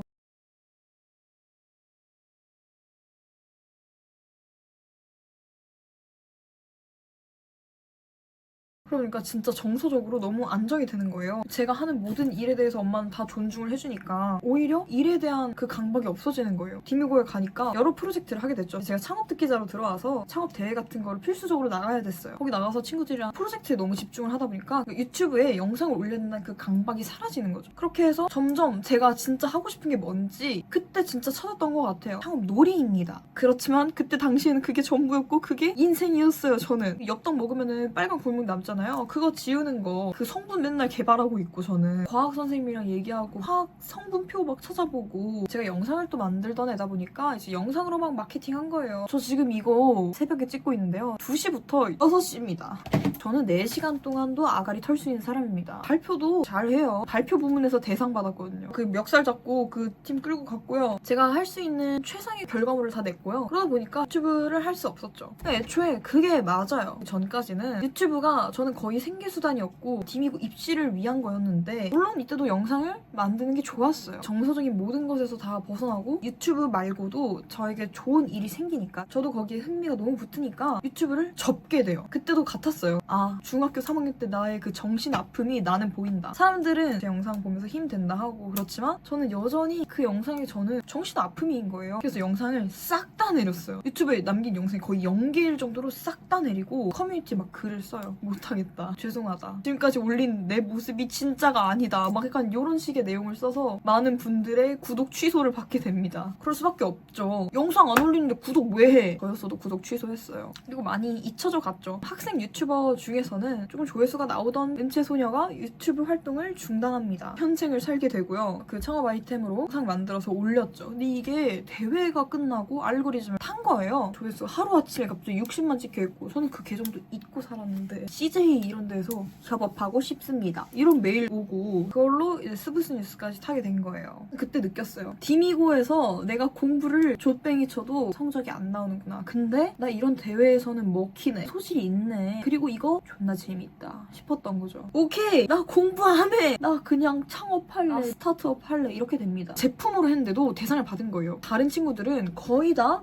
플랫폼 만들거나 앱 서비스를 만들거나 애초에 그 학교가 IT 특성화고여가지고 저희 반을 제외하고는 코딩이라는 걸 해요. 와 진짜 간지가 좆되는 거예요. 와 나도 저런 서비스를 만들어야 된다. 제가 그 대회가 끝나고 진짜 진지하게 고민했어요. IT 스타트업을 해야 된다. 그거다. 이제 IT 스타트업을 하려면 세 가지 분야가 있어요. 기획, 디자인, 개발. 세 가지 업무가 합쳐져서 앱이나 웹이나 그런 것들을 만들 수가 있는데 자 기획 그냥 하기가 싫어요. 두 번째 개발 제가 도전해봤거든요. 저는 그냥 HTML부터 글러 먹었어요. 그리고 그 전에 VS 코드 까는 거부터 아니다 저는 터미널부터 힘들었어요. 아 이거 안 된다 싶었죠. 이렇게 남은 거 디자인 그리고 제가 또 영상을 했잖아요. 그리고 썸네일 만들었잖아요. 이거 다 디자인의 일종 아닙니까? 초등학교 5학년 때 여러분 아시잖아요. 이게 쭉 봐왔으면 인스를 만드는 사람 아니었습니까? 아 나 디자인 해야겠다. UI UX 디자인 내가 깨부순다 하고 17살 때 겨울방학 되자마자 내가 디자인을 시작하게 돼요. 제가 중요한 사실을 말을 안 했던 것 같은데 고1 때 열심히 살고 있었는데요. 10월 달이 됐는데 갑자기 엄마가 김이고 행정실 선생님한테 전화를 받았나 봐요. 은채가 지금까지 단 한 번도 학비를 내지 않았어요 라고 하셨대요. 제가 입학할 때 아빠 번호를 넣었잖아요. 보호자로. 엄마 번호가 아예 지정이 안 돼 있으니까 아빠한테 계속 연락을 해도 아빠는 계속 씹은 거죠. 저는 사실 바꿨다고 생각했는데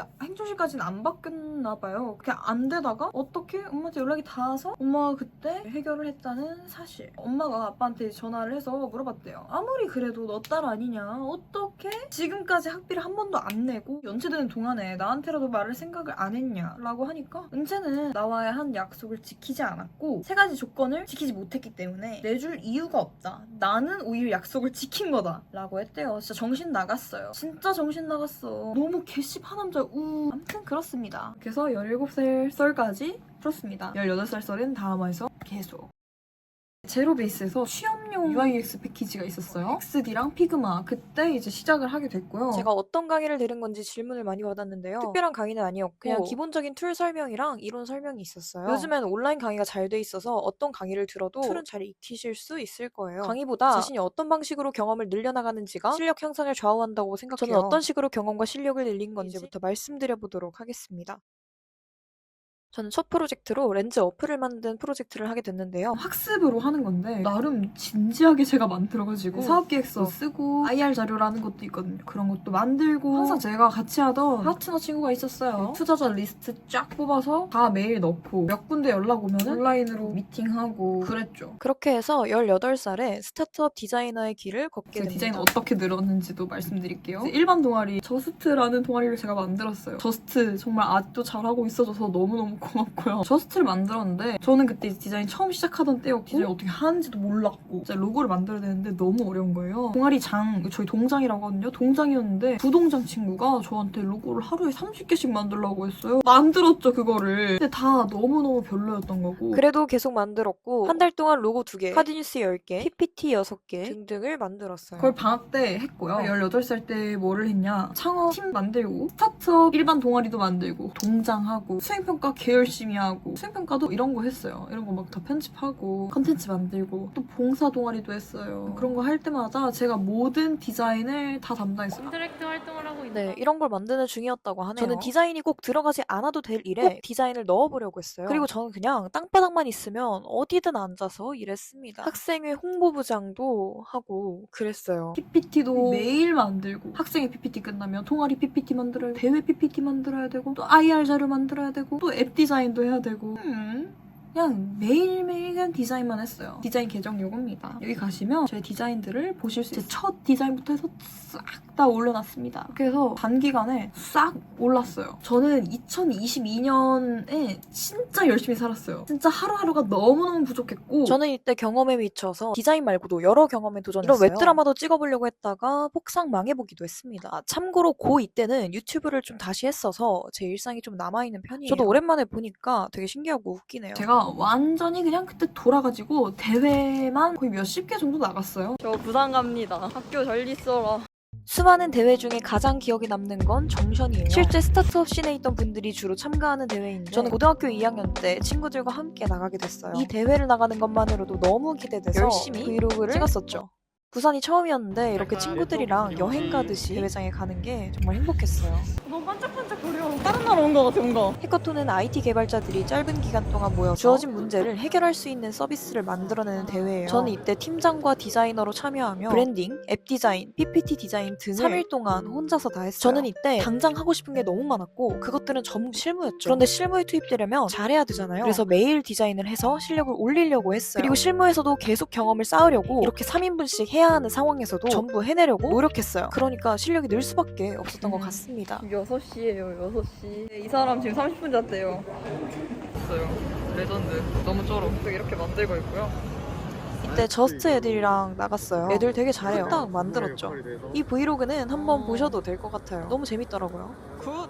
계속 밤새면서 작업했어요. 저는 이후로 매년 정션을 나가고 있습니다. 이젠 그만 좀 나가야겠어요. 정션이 유럽 해커톤이라 영어로 발표하고 영어로 자료를 만들어야 해서 항상 유학파를 끼고 나가려고 해요. 이 대회에 고등학생 되게 레어해서 관심을 받는 모습입니다. 여기서요. 자막이 웃기네요. 피칭은 5분이고요. 영어로 진행해주시고. 네, 이게 저의 18살 일상이었어요. 하고 싶은 건 다 했어요. 그렇게 하려고 매일 노력했고요. 아무래도 하고 싶은 거 다 하려면 시간이 너무 부족해서 잠을 포기하면서 하고 싶은 일들을 해나갔던 것 같습니다. 저를 방해하는 모든 요소들이 없잖아요. 제 일에만 집중할 수 있었고 엄마는 내가 오케이만 하면 너 알아서 잘하는 애니까 해라. 친구들이 하는 일들 다 너무 재밌었고 고2 때 선생님도 되게 좋았어요. 고2 때 선생님이 저를 너무너무 좋아하셨어요. 제가 하는 것들 다 존중해주시고 너무 감사해요. 고등학교 3년 중에 제일 최고의 선생님이었어요. 학교 초반에 너무너무 힘드니까 이제 보건실 가서 1시간씩 잤어요. 맨날 가위를 눌렀어요. 또 공동묘지 막 그런 것도 있어가지고 가위 잘 눌리거든요. 보건실에서 자면. 자는데 가위를 눌린 거예요. 그 부동장 애가 제 위에 올라타서 재야 로고 만들어야지. 로고 30개 만들어야지. 저는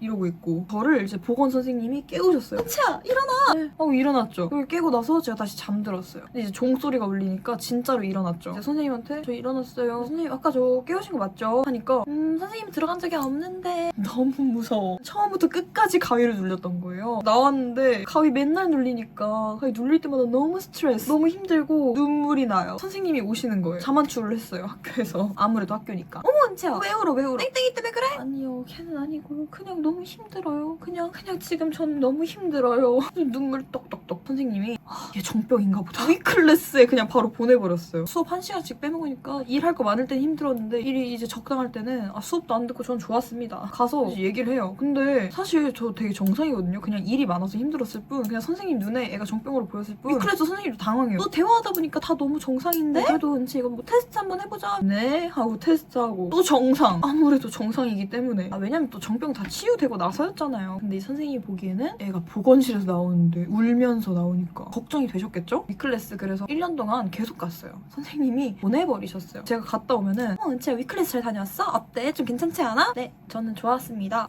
힐링돼요. 저 막 이랬죠. 실제로 위클래스 선생님 너무 좋으셨어요. 따스하고 좋았습니다. 그냥 인생 얘기했어요. 거기 가서. 그리고 저희 학교는 고2가 되면 창업반이라는 걸 신청할 수 있었는데요. 대부분의 친구들은 진학반이고요. 창업반을 따로 선택할 수 있었어요. 그래서 저는 이때 창업반을 선택하고 IT 프로젝트실이라는 데를 들어가게 돼요. 정규 수업이 5시에 끝나면 원래 11시까지 교실 자습인데 저는 이때 자습을 하지 않고 이 실에서 창업 프로젝트를 하는 거죠. 그래서 이렇게 모니터도 사서 놓고 사무실처럼 잘 사용했어요. 아까 말했던 그 파트너 친구도 옆자리를 쓰면서 같이 사업을 했습니다. 제가 실제로 그 동아리 이상으로 하던 진짜 창업 팀 아이템은 앱 서비스였는데 착색 지우는 포인티슈를 개발하고 거기서 이제 피보팅을 한 거예요. 친환경 느낌 살려서 앱 만들고 있었는데 이제 VC 분들도 만났어요. 근데 그 같이 사업하던 친구가 자기 좆대로 하는 스타일이었어요. 물론 저도 좆대로 하는 스타일이었지만 책임을 되게 많이 진 스타일이었어요. 직책적으로도 동아리 장 뭐 이런 거 하잖아요. 그 같이 사업하던 친구가 이제 뭐 저랑 한 약속 같은 걸 되게 많이 안 지키고 또 너무 스트레스. 그래서 이제 걔랑 빠이를 치게 됩니다. 그래서 저희 스타트업 팀이 와장창 분해가 됐고 너무 급진적으로 배드엔딩으로 말한 것 같은데요. 창업 관련된 대회는 뭐 창업 300부터 해서 상도 많이 받았고 VC 그리고 엔젤 투자자까지 만났으니까 고등학생 치곤 많은 경험을 해주게 한 팀이죠. 유니콘 하우스 2 같은 곳도 출연하게 됐고요. 고등학생 치고 정말 많은 경험을 짧은 시간 안에 하게 됐습니다. 끝은 아쉽게 됐지만요. 스타트업 팀이 깨진 이후로 저 혼자서 하려던 아이템이 있었기 때문에 그거 하려고 했는데 제가 이때 혼자 하려고 마음을 먹고 온갖 스타트업 책을 다 읽고 심자 가서도 일하고 기숙사 와서도 3시까지 일하곤 했는데요. 제가 궁금증이 생겨서 아는 VC분이랑 이야기하다가 현실적인 문제들을 마주하게 돼요. 그리고 VC를 만나면 항상 하는 질문. 너네 고등학생 아니냐? 너네 대학교 안 갈 거냐? 또 들었던 말이 능력이 중요해. 중요한 건 맞지만 스타트업 씬에서도 스카이 대학이면은 거의 프리패스다. 근데 너네 학벌은 없지 않냐. 저희한테 그 학벌에 대한 이야기를 하고 싶었던 거죠. 그래서 전 그때 느꼈어요. 그래 내가 디자인 천재여도 나 아직 고등학생이고 미성년자고. 자, 미성년자. 이거 되게 중요한데요. 책임을 다하지 않는 리스크가 크다는 거죠. 그런 학벌 강조를 많이 받다 보니까 내가 하고 싶은 거 하려면 학벌도 중요하구나 싶었고요. 아빠에 대한 복수심도 많았어요. 제가 살던 그 집은 대학이 인생의 전문 줄 알아요. 집안에서도 엄마 욕을 되게 많이 했어요. 근데 저는 이제 엄마를 선택했잖아요. 제가 잘 자라고 있다고 그들은 믿기가 싫겠죠. 아, 참고로 제가 잘 살고 있어서 아빠는 제 유튜브 안 본다고 합니다. 그 집에서는 엄마랑 살면 너네 인생 망한다 라는 식으로 가스라이팅을 항상 해왔거든요. 엄마한테 살고 있으니까 형편 어려울 거고 막 이런 식으로 그들은 생각하겠죠. 실제로 여동생이 말해줬습니다. 그 여동생도 가스라이팅 너무 많이 받아서 그냥 엄마에 대한 인식 자체가 너무 안 좋아요. 엄마는 이 세상 최악의 가정 파괴범이고 그냥 그런 식으로 가스라이팅을 당한 거죠. 이게 어느 수준이냐면 고등학교 학비 거의 엄마가 다 냈어요. 그런데 동생은 엄마가 냈다는 이 말 자체를 못 믿어요. 집에선 항상 엄마가 돈이 없어서 너네 언니가 학비를 낼 거다라고 가스라이팅을 한 거죠. 실제로 엄마가 일부 못 내기도 했는데요. 그건 제가 냈습니다. 그런데 엄마는 누군가와 다르죠. 학비 내는 걸 자신의 책임이라고 여겼고요. 누구처럼 조건을 걸지도 않았어요. 저는 엄마랑 살고 있었기 때문에 평범하게 고등학교 공부하는 그런 아이가 아니라 제가 진짜로 하고 싶은 걸 찾고 너무 인생을 재밌게 살고 있었어요. 그리고 전 너무 열심히 살았어요. 딱 봐도 그렇게 생각하고 있을 것 같은 거예요. 내가 하고 싶은 거 하려면 어차피 대학 있어야 되는데 물론 고2 후반에 이런 선택한다는 거 너무 늦은 것 같지만 엄마가 애 못 키웠다는 소리 듣게 하는 게 전 너무 싫었어요. 자, 그들의 사고는 좋은 대학 안 가면 실패한 인생입니다. 제가 자의로 대학을 안 가도 실패한 인생이라고 할 거고 그 이유는 엄마가 키워서라고 할 게 너무 뻔해요. 나 일단 할 수 있는 데까지 최대한 열심히 노력한다. 너 목표 세웠는데 안 되는 거 뭐 있었어? 없었어. 너 할 수 있어. 하고 이제 갑자기 고등학교 3학년 때 1월 1일부터 공부를 시작하게 됩니다. 매일매일 디자인하고 가위 누리던 은채양 없어지고 2023년 1월 1일부터 진정한 고등학교 생활이 시작됩니다. 작년에는 숨만 쉬고 디자인만 했다면 이제는 숨만 쉬고 공부만 하죠. 1월 1일부터 공부를 시작하면서 공부를 어떻게 했냐면요. 아, 참고로 제 공부법은 마인드 세팅이 제일 중요하고요. 엄청 재고 따졌습니다. 그냥 하는 건 없었고 과목별 공부 시간이나 인간 강사의 커리 등 엄청 재고 엄청 따졌어요. 저한텐 시간이 없었기 때문에 선택 하나하나가 너무 중요했거든요. 한 번이라도 선택을 잘못하면 되돌아가기엔 남은 시간이 별로 없으니까요. 5시 반에 일어납니다. 10시 반까지 공부를 해요. 그래서 하루에 11시간씩 공부를 했어요. 그래서 완전 양치기로 했죠. 2년 동안 공부를 제대로 안 했고 나는 일만 했고 나는 지금 머리에 든 게 없고 나 진짜 개빡대가리다. 나는 지금 할 줄 아는 게 디자인이랑 사업밖에 없어. 다시 시작한다. 2년 동안 안 했으니까 이 2년을 따라잡으려면 이제부터 수능까지 남은 그 300일을 최대의 시간을 쓰면 된다고 전 생각했어요. 학교 다닐 때도 한 10시간 정도 한 것 같아요. 은채양의 운명은 고등학교 3학년 이야기 다음 화에서 계속. 3학년 돼서 생각해보니까 학급에서는 뭐 한 게 없더라고요. 뭐 한번 해보자 해서 부반장 선거 나가서 부반장 했고 그리고 저희 반이 이름 자체가 디지털 컨텐츠과 여초과의 느낌이 나죠. 실제로 여자가 더 많았고 반에 좀 거대한 무리가 있었거든요. 저는 다 친하게 지냈어요. 그러니까 제가 부반장도 할 수 있었겠죠? 제 스타일은 아시겠지만 초등학교 때도 너무 많이 옮겨 다녔고 중학교 때도 온전치가 않아요. 그러니까 혼자 다니는 게 편할 수밖에 없고 다니더라도 친구 한 명이랑 이렇게 같이 다니고 그래서 저랑 또 친한 친구는 이과에 여자애 한 명 있었고요. 그리고 선생님도 저 너무 좋아했어요. 제 인생 스토리 좀 알고 있었고 기특하군 이런 느낌이었고요. 제가 또 열심히 했어요. 왜냐면 제가 하던 모든 사업과 그리고 아빠를 향한 그 복수심에 미쳐 있었기 때문에 열심히 했어요. 근데 프로젝트도 많이 하다 보니까 학교 안에서 발이 존나 넓어진 거예요. 개발자? 다 남자예요. 저는 남사친 생길 수밖에 없죠. 이제부터 이 친구 관계가 개박살 나기 시작합니다. 그 무리에서 친한 여자애 한 명 A가 있었습니다. 그리고 제 개발자 친구 B가 있었습니다. A가 B가 마음에 들었나 보죠. 둘이 막 이렇게 잘 지내더라고요. 저는 그걸 보고서 어머 너네 썸이니? 물어봤죠. A가 B랑 저랑 너무 친하니까 그런 걸 다 말하기가 싫었나 봐요. 그래서 B한테도 둘이 썸 타는 이야기를 하지 말라고 했대요. 그럴 수 있어요. 고3 때 열리는 그냥 무조건 참여해야 되는 수행평가 형식의 대회가 있었어요. 기업 분석하는 대회였는데 그 A가 저랑 같이 나가고 싶대요. 왜냐? 제가 너무 잘하니까. 근데 저는 아예 꿈 자체를 다 포기하고 공부를 선택했기 때문에 그런 대회에 나가지 않기로 마음을 먹었는데 어차피 수행평가를 해야 되고 되고 그 친구가 저를 스카우트하려고 계속 영입하려고 하길래 그 친구한테 먼저 물어봤어요. 나는 수업 시간 외에는 하기가 싫다. 괜찮겠냐 그래도. 알겠대요. 그래서 하게 됐는데 걔가 기획자이고 팀장이니까 제가 PPT를 만들기 전에 걔가 백지 PPT를 만들잖아요. 3모 끝나고 주기로 했는데 어머나 6모 끝나고 또 안 준 거예요. 저는 그 3모 끝나고 안 줄 때 한 4월쯤만 해도 기업 분석하려면 당연히 뭐 스왑 분석, 뭐 포피 분석 다 분석해야 되지 않겠어요? 그러니까 제가 알아서 이제 백지 PPT 없어도 만들어 놨는데 저도 이제 가면 갈수록 프로젝트를 그만해야 되잖아요. 근데 그 친구는 분명히 1등을 하고 싶다고 했어요. 근데 왜 나한테 백지 PPT를 6월이 지나도록 안 주는 거야? 왜? 너가 6모 끝나고도 주지 않는다면 나도 이제 시간이 없기 때문에 더 이상 내가 PPT를 만들어줄 수 없을 것 같다. 내가 이미 지금 한 30장? 기본적으로 들어가야 되는 것들은 내가 다 만들어 놨으니까 6모 끝나고도 안 주면은 너가 그냥 하는 게 좋을 것 같다. 나 여기서 더 이상 시간을 못 쓰겠다. 라고 했어요. 그랬더니 알겠대요. 늦어서도 너무 미안하대요. 그리고 제가 또 고3 때 이슈가 있었어요. 5월 달에 맹장이 터집니다. 아니 터질 위기였어요. 몸의 이상함을 알아채고 아침 7시에 일어나자마자 교무실 문을 열고 선생님 맹장이 의심됩니다. 저 지금 병원에 가도 괜찮겠습니까? 라고 하니까 안 된다. 맹장이 무슨 말이나 되는 소리냐. 안 된다. 담임 선생님 올 때까지 기다리래요. 당장 너무 힘들어서 7시에 병원 가겠다고 했는데 8시 반까지 기다리라고 하시는 거죠. 어머 선생님 저 진짜 당장이라도 쓰러질 것 같고 너무너무 힘들어서 택시 타고 병원에 가야 될 것 같습니다. 외출증을 끊어주십시오. 라고 했더니 안 된다. 참아라. 너 진짜 가고 싶으면 내가 태워다 주겠다. 너 아침에 택시 타고 보내는 거 너무 위험해서 안 될 것 같다. 라고 하셨어요. 그래서 네 그러면 선생님 좀 태워주시길 바랍니다. 하고 타고 응급실에 갔어요. 진짜 맹장이 터질 위기였던 거예요. 그 다음날 수술을 하게 됩니다. 배를 째게 됐어요.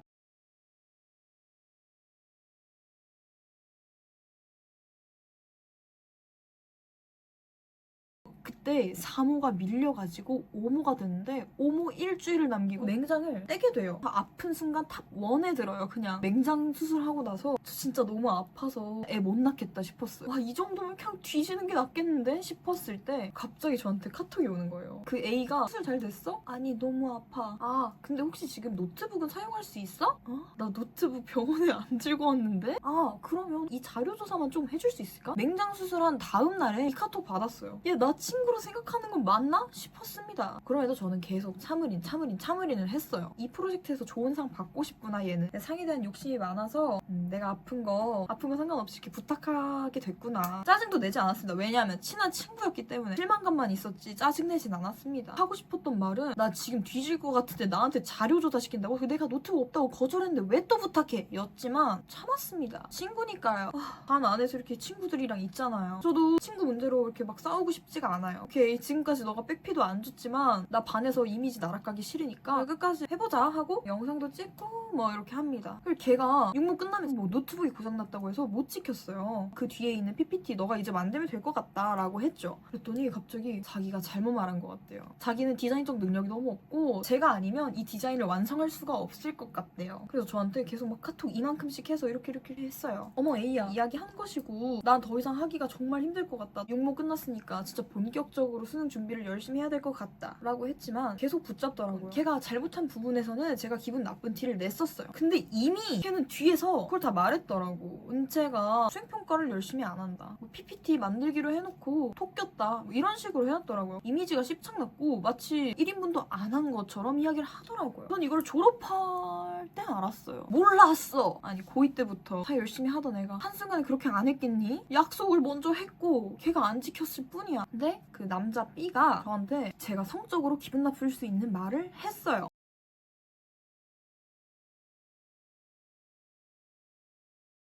근데 둘이 이제 계속 썸을 타고 있는 와중이었고 저는 그래도 아직도 A를 친구로 생각을 했습니다. 프로젝트 면에서 얘가 부족했던 거지 친구로서는 잘 지내고 있었으니까요. 그런데 제가 그 B의 성적인 그런 말을 듣고 기분이 나빴기 때문에 A한테 그냥 말을 했어요. 내가 어제 B한테 그런 말을 들었다. 근데 너네가 지금 썸 타는 것 같아서 내 이야기를 하는 거다. 그런 애면 다시 한번 생각을 해보는 게 어떻겠니? 말을 했죠. 그 무리 친구들이 들은 거죠. 이제 무리 친구들 B상 그런 B랑 썸을 타는 거였냐. A야 너 다시 생각해봐라 하고 이 친구들이 말리는 거죠. A가 B와의 썸을 끝내고 싶지 않았나 보죠. A가 B한테 가서 물어봅니다. 권은채가 이렇게 말하던데 너 이렇게 말한 적 있어? 과하게 이야기를 했어요. B가 너 그런 적 없는데? 라고 한 거예요. 그래서 A가 아니 권은채가 너 그렇게 소문내고 다녀. 그러니까 아니라는 말을 듣기 위해서 과하게 이야기를 한 거예요. 그 정도까지 말했다고 하진 않았어요. 저는 이간질녀가 됩니다. 그리고 소문녀가 됩니다. 또 A는 그 친구들한테 아니 B가 그런 적 없다는데 그냥 권은채가 B의 험담을 위해서 그렇게 말한 거다 라고 한 거죠. 그 무리 친구들이 권은채를 막 나락 보내자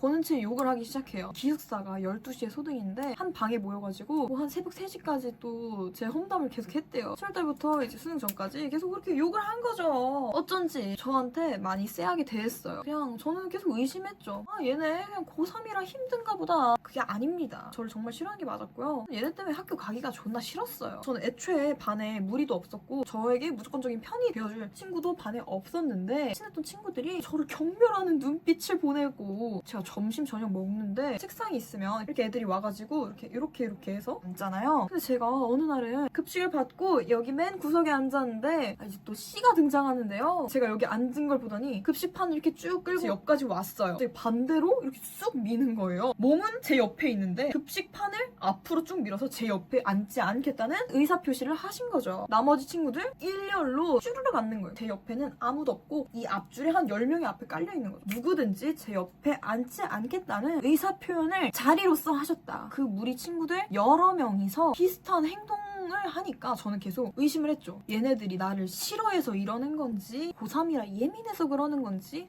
모르겠는 거예요. 그래서 이제 계속 떠보죠. 말도 일부러 걸어보고 질문도 해보고 알려줄 사람이 없잖아요. 계속 저는 테스트를 하는 거예요. 나 존나 싫어하는 것 같기도 하고 이제 그 이후에 B군은 저를 엄청나게 피했어요. 얘도 피하고 얘네들도 나를 경멸하고 오로지 공부에만 집중하고 싶은데 친구 관계가 너무 이게 막 신경이 쓰이는 거예요. 의심 가는 건 A양한테 제가 밥 먹으면서 했던 얘기가 싫었나? 이런 생각을 했던 거죠. 공용 샤워실을 썼는데 어느 한 방에 가서 저희 반 애들끼리 얘기를 한다는 거예요. 기숙사 방에서 오늘도 뭘까? 막 이런 식으로 얘기하더라고요. 그 얘기가 그 새벽 3시까지 제 얘기한 자리인 줄 몰랐죠. 그런 이야기도 했었고 이제 반에서도 막 발 밟고 다니고 남들 보기에는 모르는데 저만 아는 것들 있죠. 그런 것들 하니까 씨발 또 실수로 밟은 거야 뭐야 또 이런 상태인 거죠. 그래서 와 이거 진짜 안 되겠다. 내가 이게 공부가 안 될 정도로 신경 쓰인다. 수능 4주 남았을 때였어요. 여자애들한테 물어볼 수가 없는 거예요. 아무도 그에 대한 답을 주지 않을 거라고 생각을 했고 B군을 찾아가요. 진짜 나 지금 너무 힘들다. 나 왜 그런지 알려주면 좋겠다. 너는 알고 있을 것 같아서 내가 찾아온 거다. 하니까 아니야 졸업하고 얘기하자. 아니 내가 지금 수능 공부도 안 되는데 무슨 졸업 이야기야. 제발 알려주면 좋겠어. 절대 안 알려주더라고요. 그래서 제가 몇 시간 동안 물어뜯었어요. 제발 알려줘라. 제발. 너가 추측하는 거를 말해봐라. 그럼 나는 예 아니요만 해주겠다 이러는 거예요. 제가 추측하는 시나리오를 쭉 얘기했죠. 그랬더니 다 맞대요. 아 의심이 아니라 진짜였구나. B가 이제 모든 스토리를 얘기해줬어요. A양한테 들은 거죠. A양이 권은채 이 정도로 우리가 싫어하고 있어를 얘기한 거죠. 그 새벽 3시까지 나눴던 대화. 권은채한테 뭐 이거 당했다 저거 당했다. 권은채가 수행평가 그거 제대로 안 했다. 제가 PPT 만들기로 했는데 PPT 나한테 넘겼다. B군에 험담을 했다. 그래서 다 같이 권은채 나락 보내자 라는 멘트를 했다고 B군이 그랬습니다. B군한테 이제 듣게 된 거죠. 이 정도 수위였다고? 내가 생각한 것보다 상상 이상이구만. 아까 C양이 있지 않았습니까? C양이 그때 비밀 연애를 하고 있었는데 발이 넓다 보니까 저한테 모든 이야기들이 그냥 다 들어와요. 그들이 연애를 한다는 사실을 알았어요. 남자친구가 이야기하고 다녀서 들린 거거든요. 분위기를 보니까 비밀 연애 느낌인 거예요. C양한테 너네 혹시 비밀 연애야? 근데 왜 남자친구가 이야기해서 난 알고 있지? 라고 하니까 남자친구가 말했다고? 이제 물어봤대요. 남자친구는 나 얘기한 적 없는데? 이런 식으로 나온 거죠. 비밀 연애인 게 되게 중요했나 봐요. 권은채가 헛소문 내서 내 남자친구도 욕볼 뻔했다. 뭐 이런 식으로 나온 거죠. 너도 당했니? 나도 당했니? 억가의 파티였습니다. 급식실에서 사소한 그런 이슈들, 교실에서 발 밟고 가는 그런 이슈들 다 너무 사소하지만 이게 의도된 거라면 폭력이라고 느껴졌고 그렇게 모여서 험담했다는 그런 사실 공부 집중도 안 되고 한 단락 정리를 하려면 무조건 내가 이거 신고해야 된다 싶어서 제가 이제 새벽에 밤을 새서 한 몇 천자 이렇게 써가지고 해가지고 진술서를 냈습니다. 그래서 신고를 하게 됩니다. 제가 할 수 있는 최선의 방법은 신고밖에 없었어요. 너무 정신적으로 힘든데 10명이 넘는 인원을 제가 컨트롤할 수가 없잖아요. 그러니까 저는 약간 선언을 한 거예요. 거의 너네 멈춰라. 선생님이 너가 정식적으로 신고를 한 거기 때문에 우리는 정식적인 절차에 따라서 조치를 취하겠다라고 담임 선생님께서 하셨어요. 다 같이 이제 자습실에서 신고했다는 그 소식을 접한 것 같더라고요. 내가? 막 다들 이런 반응이었고요. 그 C양은 그 신고가 전혀 말도 안 된다는 식으로 열람실 책상에 가방을 내리쳤어요. 얘네가 정말 잘못으로 생각을 안 하는구나 싶었습니다. 그 신고를 하고 나서는 B군이 A양이랑 이제 대화를 했죠. 자신들의 친구 이야기를 B군이 저한테 허락 없이 이야기했기 때문에 친구들이 많이 화가 나 있다. 특히 C양이 화가 나 있는데 B군이 자신의 이야기를 멋대로 한 거에 대해서 사과하기를 바란다고, 그래서 너 사과했으면 좋겠다라고 A양이 B군한테 이야기를 한 거예요. 저는 그런 거 보면서 얘네가 진짜 반성이 없는 것 같다 생각을 했어요. 제가 거기에 이름 쓴 게 거의 10명이 넘습니다. 선생님들이 이제 비상이 걸린 거죠. 10명뿐만 아니라 거기에 엮인 그들의 남자친구들 다 엮이다 보니까 10명 이상이 된 거죠. 이제 막 사건이 커져요. 처음에는 막 다 해줄 것처럼 했어요. 너가 원하면 정말 정식적인 신고도 가능하고 변호사도 선임할 수 있고 정신적으로 힘들었을 것 같고 이런 식으로 말을 하다가 이게 뭐 증거도 없는 사건이고 수능도 4주밖에 안 남았고 그러다 보니 이제 권은 채만 말리면 되는 겁니다. 제가 진짜로 신고하려고 하니까 저를 말렸어요. 거의 협박하듯이 하시더라고요. 수능 4주밖에 안 남은 이 시점에서 많은 친구들을 공격하는 건 너가 피해받은 것에 대한 순수한 신고가 아니라 이들의 수능을 망치고 싶어서 악의처럼 보일 수 있다 이렇게 하시더라고요. 이런 식이면 저 수능 상담도 안 해줄 것 같은 거예요. 솔직히 안 될 거라고 생각했습니다. 선생님들께서도 싫어할 이슈거리니까요. 선생님이 저를 계속 그런 식으로 협박을 해서 신고하지 않고 그냥 이야기로 풀게요 라고 할 수밖에 없는 분위기를 만들었고 저는 그렇게 할 수밖에 없었어요. 이야기를 1대1로 하자는 거예요. 아니 근데 지금 10명이 넘는데 제가 1대1로 하면은 저는 수능 4주 전에 일주일은 날린다고 생각해야 되는데 제 공부 시간을 뺏는 듯하게 해서 저의 신고를 막으려는 의도가 너무 보였지만 씨발 그러라는데 뭐 어쩌겠어. 그렇게 할 수밖에 없었어요. 저는 모든 꿈을 포기하고 공부를 하던 중이었기 때문에 저한테 수능 정말 중요했고 압박되는 상황 속에서 걔네들은 저를 스트레스 해소용으로 욕을 했다는 게 저는 납득이 안 됐어요. 지금 여기서 핵심이 나오는 게 A양이랑 C양이거든요. 그래서 A양을 먼저 만났어요. 근데 A양? 저한테 되게 미안해한다고 선생님이 하시더라고요. 그래서 A양이랑 얘기하면은 마음이 나아질 수 있을 거다. A양이 사과하는 자리니까 잘 이야기를 해라 했는데 A양 그때 저랑 한 2시간 정도 이야기하면서 사과 한마디도 하지 않았고 오히려 이제 제가 잘못했다 이런 식으로 하더라고요. 선생님 저 이런 식이면 그냥 원래대로 신고하죠. 이야기가 안 통하는데요? 하고 선생님이 이제 들어옵니다. 들어오자마자 A양이 울더라고요. 저를 너무 많이 좋아했기 때문에 그렇게 한 것 같다. 뭐 이런 식으로 이야기를 했고 그때 대화 잘 안 됐고요.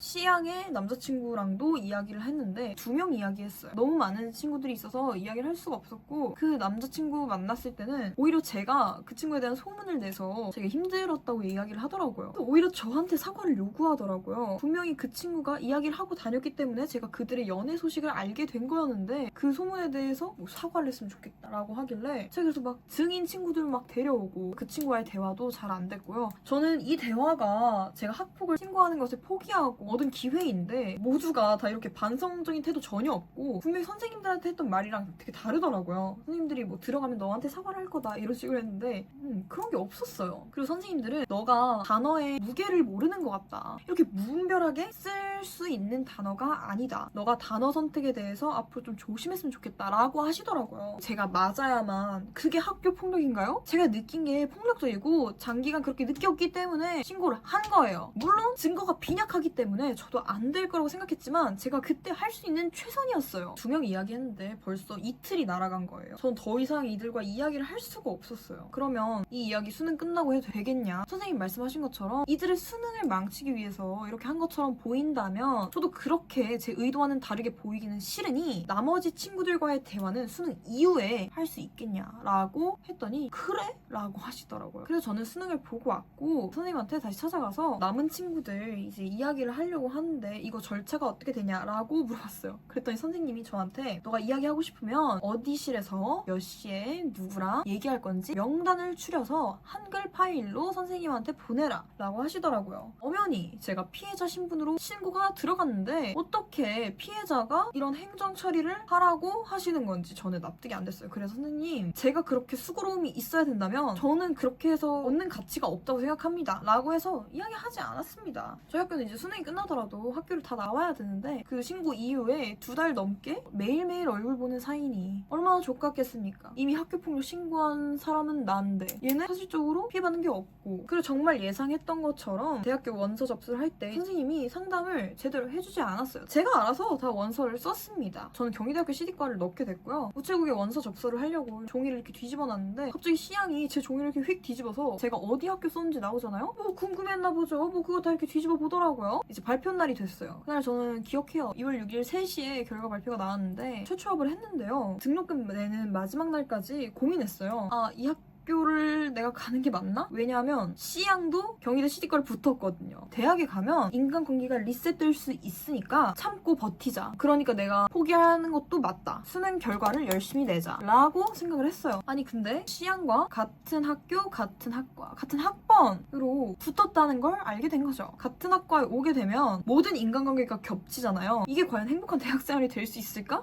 싶었죠. 제가 원하던 학교, 학과인데 이거 진짜 내 꿈을 위해서라면 무조건 가는 게 맞는데, 나 진짜 대학 가서 디자인 배우고 싶은데 나 붙었는데 얘 때문에 고민한다? 이게 더 싫더라고요. 그래서 등록금을 내고 입학을 하게 됩니다. 새내기 대면식도 있었고 OT도 있었는데요. 안 갈까 싶었는데 제 친구가 무조건 가라고 하더라고요. 너 그냥 행복하게 잘 지내라. 걔 때문에 왜 안 가냐 해서 갔는데 새로운 환경, 낯선 환경이 왔는데 아는 애가 그것도 C양이야. 저는 걔를 볼 때마다 계속 생각이 났어요. 깨빵 치고 좁은 교실 지나갈 때마다 내 발 밟고 지나가고 PTSD 돋거든요. 걔 하나만 봐도 저는 그 10명이 보이는 거고 계속 그냥 괜찮은 척 하는 거죠. 일단 서로 둘 다 모르는 척 했고요. 새내기 대면식 뒤에 있는 뒤풀이 같은 거 저는 다 참석을 안 했어요. 그 친구랑 겹치는 모든 술자리 저는 다 참여를 안 했어요. 대면식 그렇게 힘들게 끝났습니다. 그리고 OT를 갔습니다. 명단이 나왔는데 방도 같은 방이더라고요. 과 회장 선배님한테 이제 이야기를 하게 됩니다. 같은 고등학교 나온 친구가 있는데 학교폭력을 신고한 전적이 있다. 명단을 다 짜셨는데 너무 죄송하지만 같은 방 쓰는 게 좀 어려울 것 같은데 조정을 해주실 수가 있겠냐라고 부탁을 드렸어요. 전화가 오시더라고요. 이미 누구한테 들어서 알고 있다라고 하셨어요. 이 누구가 누구냐면 저는 수능 끝나고 울기가 싫었어요. 수능 공부할 때도 디자인이 너무 마렵고 맨날 공부하다가도 아이디어를 계속 옆에다 적어놨어요. 나 수능 끝나면 이 일 해야지, 이 프로젝트 해야지 이런 식으로. 고등학교 2학년 때 활동한 게 너무 많기 때문에 수능 끝나자마자 선배가 저를 스카우트해서 스타트업 회사에 데리고 갔고요. 12월부터 스타트업 팀에서 디자이너로 일을 하고 있었어요. 근데 그 팀에 있던 디자이너 분이 경희대학교신 거예요. 이것저것 물어봤죠. 경희대 이번에 지원하려고 하는데 CD 괜찮냐? 저랑 고등학교 때 트러블이 있던 친구가 있는데 그 친구도 지원을 했다. 제가 많이 힘들진 않겠죠? 이런 식으로 여쭤봤었죠. 이제 또 아는 사이셨던 거예요. 그래서 이미 들었다. 그 친구 이름을 말하면 명단을 바꿔주겠다 해서 명단이 바뀌었습니다. 다른 방으로 배치가 되고 버스도 이제 한 칸씩 더 뒤로 밀려나게 됐어요. 어쨌든 둘 다 계속 모르는 척하는 상태였고요. 이제 과끼리 모여서 술 마시는 자리가 있었어요. 과 친구들을 딱 반반으로 쪼개서 큰 원 만들어서 술 게임을 하겠다는 거예요. 그것까지는 명단이 조정될 수는 없었나 봐요. 같은 원에 속해진 거예요. 근데 그 친구랑 같이 술 게임을 즐겁게 할 수가 없잖아요. 게임 시작하려고 할 때 옆에 있는 언니한테 나 그냥 화장실 갔다 올게 이러고 나왔어요. 나오면서 학과 회장 선배님한테 여쭤봤죠. 이거는 제가 다른 팀으로 가는 게 불가할까요? 왜요? 힘들어요? 라고 하셨어요. 아니에요. 괜찮아요. 이러고 제가 나가는데 제 손을 이렇게 딱 잡으시면서 같이 나오셨어요. 제가 근데 나오자마자 계속 울었어요. 저는 OT 가서 운 여자 진짜 존나 울었죠. 아니 진짜 너무 힘들다. 보는 것만으로도 힘들다 라고 하니까 위로를 해주시면서 먼저 방에 들어가서 쉬어도 된다고 막 키도 주시고 그랬어요. 심지어 제가 술을 너무 못 마셔서 즐겁게 낄 수 있는 분위기 자체도 아니었고 근데 걔는 또 즐겁게 놀고 있고 그런 상태여서 그냥 빨리 키 받고 안에 들어갔습니다. 훌쩍한 OT 보냈고요. 제가 OT 브이로그를 찍을 수가 없었죠. 그 다음은 개강총이었어요. 선배님이랑 이제 이야기를 하려고 하는데 갑자기 제 옆자리에 앉아가지고 취했어? 취했어? 이렇게 하더라고요. 존나 아프게 때렸어요. 아 씨발 아파요 저도 지금. 대체 이게 뭐 하자는 걸까 싶어서 언니 그냥 저 먼저 갈게요 하고 집에 갔죠 그때. 저는 수강 신청하는 것도 많은 고민이 있었죠. 그 친구랑 같은 수업을 듣게 될까봐 너무 겁이 났어요. 그냥 걔랑 같이 있는 것조차 힘드니까. 걔 얼굴 보면은 10명이 떠오르니까. 누구보다 신나야 되는 수능이 끝나고 나서 상이 되고 난 직후까지 저는 걔 때문에 너무 많이 힘들었기 때문에 같은 수업? 같은 공간에 있는 것도 너무 힘들었어요. 근데 수업이 하나 겹치는 거예요. 그 과목의 시험을 보는데 저랑 다른 반에 있어야 되는데 뒤에 앉아있는 거예요. 그래서 교수님이 그냥 나와서 다른 반으로 가라 라고 했는데 일어나더니 갑자기 이렇게 움직이면서 가더라고요. 그래서 제 머리를 치고 갔어요. 이것도 실수인가요? 실수를 참 많이 하는 친구 같아요. 그래요. 실수로 머리 치고 갈 수 있죠. 근데 이런 같은 실수 고등학교 때부터 너무 많이 반복됐고 교수님이 이렇게 불러서 기다리는 상황에 그리고 시험 보기 직전인데 제가 뭐라고 할 수도 없는 노릇이고 그 친구만 보면 바로 고등학생이 돼서 얼어버려요. 안 좋았던 기억 그리고 안 좋았던 시간이 있었기 때문에 제가 지금처럼 이렇게 바로바로 말을 할 수가 없어요. 그 친구를 보면 의자 붙어있는데 의자를 이렇게 친다거나 사진을 찍었으면서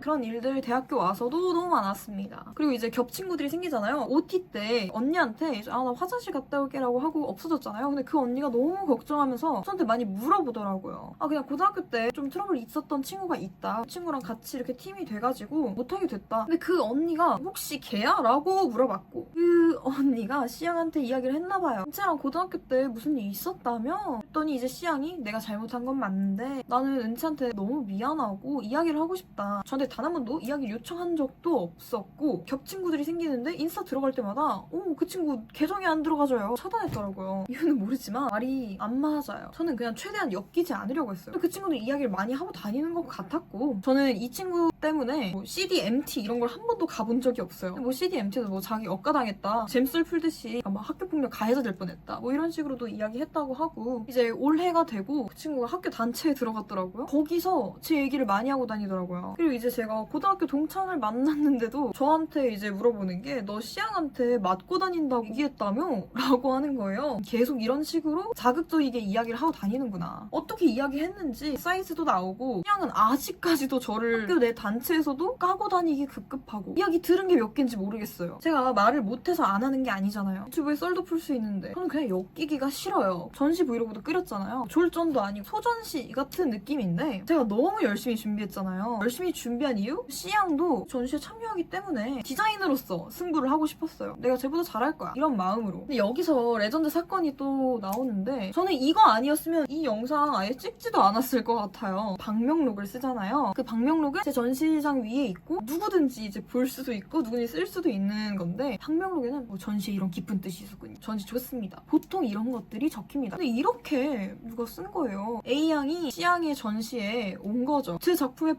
방명록에다가 낙서? 파이팅 박연진 그런 걸 약간 패러디해서 썼더라고요. 방명록에다가 이렇게 하는구나. 이건 좀 웃기잖아요. 이건 아니잖아요. 이제 그 다음 날에 김이고 친구들이랑 같이 왔어요. 저는 그냥 제 전시의 모든 과정을 다 기록하고 있었기 때문에 이제 기록하면서 이렇게 들어갔죠. 어머 이런 장면이 잡히는 거예요. C양이 그 언니도 데려오고 CD과에도 데려와서 3명이서 제 방명록을 이렇게 재밌게 읽고 있는 거예요. 와 대학까지 와가지고 이렇게 하는 건 좀 그렇잖아요. 저는 솔직히 그 친구가 주는 행위들? 저를 겨냥한 행위들을 저는 전부 다 나 너보다 디자인 잘하면 돼 라는 원동력으로 쓰고 있어요. 근데 이 친구들은 그냥 이렇게 행동하더라고요. 그 나머지 2 친구들은 싹 빠지고 그 나머지 한 친구만 계속 읽고 있더라고요. 너무 집중해서 읽어서 제가 뒤에 있는지도 아예 몰랐어요. 그래서 저는 계속 찍었죠.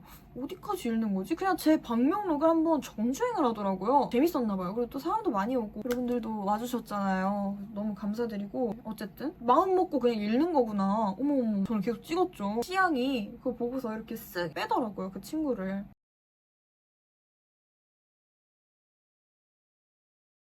이 썰을 드디어 풀게 돼서 이런 것들을 보여드릴 수 있어서 저는 유튜버로서 매우 뿌듯합니다. 이 장면을 위해서 제가 이런 일을 당한 거 아닌가 그런 생각이 들고요. 그 친구들은 오히려 가해자가 아니고 피해자다라고 해명하고 다니기에 급급할 것 같습니다. 그런데 왜 대학까지 와서도 이런 일들을 벌이는지 저는 의문입니다. 정말로 가해자가 아닌지 한번 생각을 해보면 좋을 것 같네요, 시양.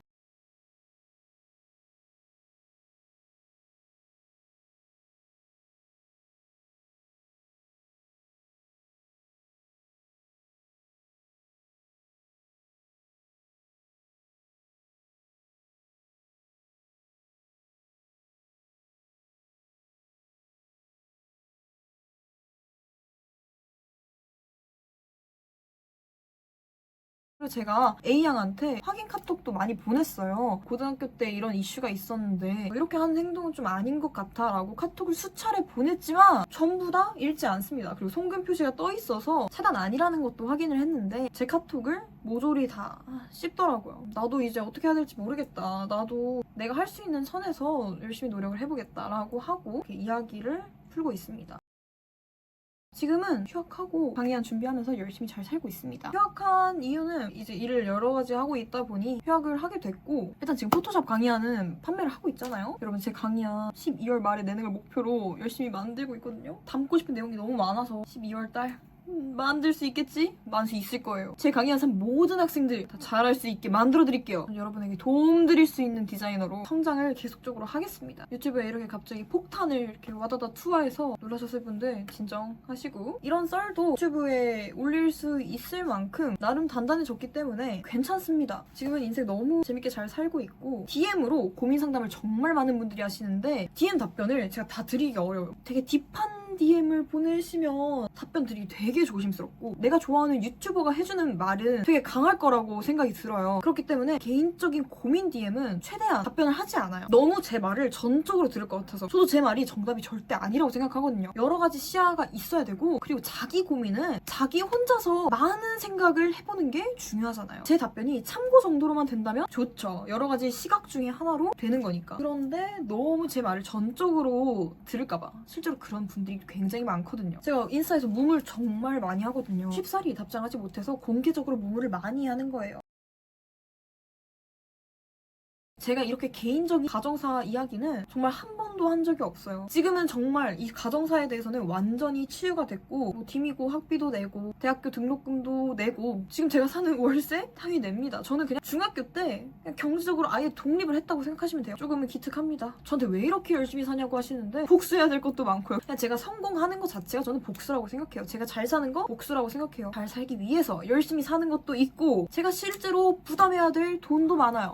경희대학교 450만 원 정도거든요? 좀 깎아주세요 라고 하면 안 되겠죠. 어쨌든 저 열심히 돈 벌어야 돼서 그냥 열심히 사는 겁니다. 유튜브 너무 뜸하다고 하시는데 맞습니다. 죄송해요. 제 이야기가 여러분들한테 많은 위로 됐으면 좋겠고 보는 채 족뱅이 치면서 열심히 사는 줄 알았는데 어쩐지 애기 냄새는 안 난다 했더니 이런 사연이 있었구나. 저를 알아가는 그런 계기가 됐으면 좋겠어요. 처음에 말했다시피 모두가 다 아픔 가지고 살아가고 사연을 다 가지고 살아가요. 그냥 그 사연 있는 사람 중에 한 명이라고 생각해주시면 좋을 것 같아요. 그래서 저는 오히려 버림을 당할 때마다 성공해야 된다는 그런 생각 때문에 오히려 성장을 더 많이 하더라고요. 저는 정말 혼자 많이 힘들었고 그렇지만 여러분 곁에는 누군가 있기를 바라며 영상을 마쳐보도록 하겠습니다. 처음부터 끝까지 다 보셨다면 감동입니다. 여러분 재밌게 보셨다면 구독, 좋아요 부탁드릴게요. 21살까지의 저의 인생 들어주셔서 너무너무 감사드립니다. 이상으로 권은치였습니다. 안녕!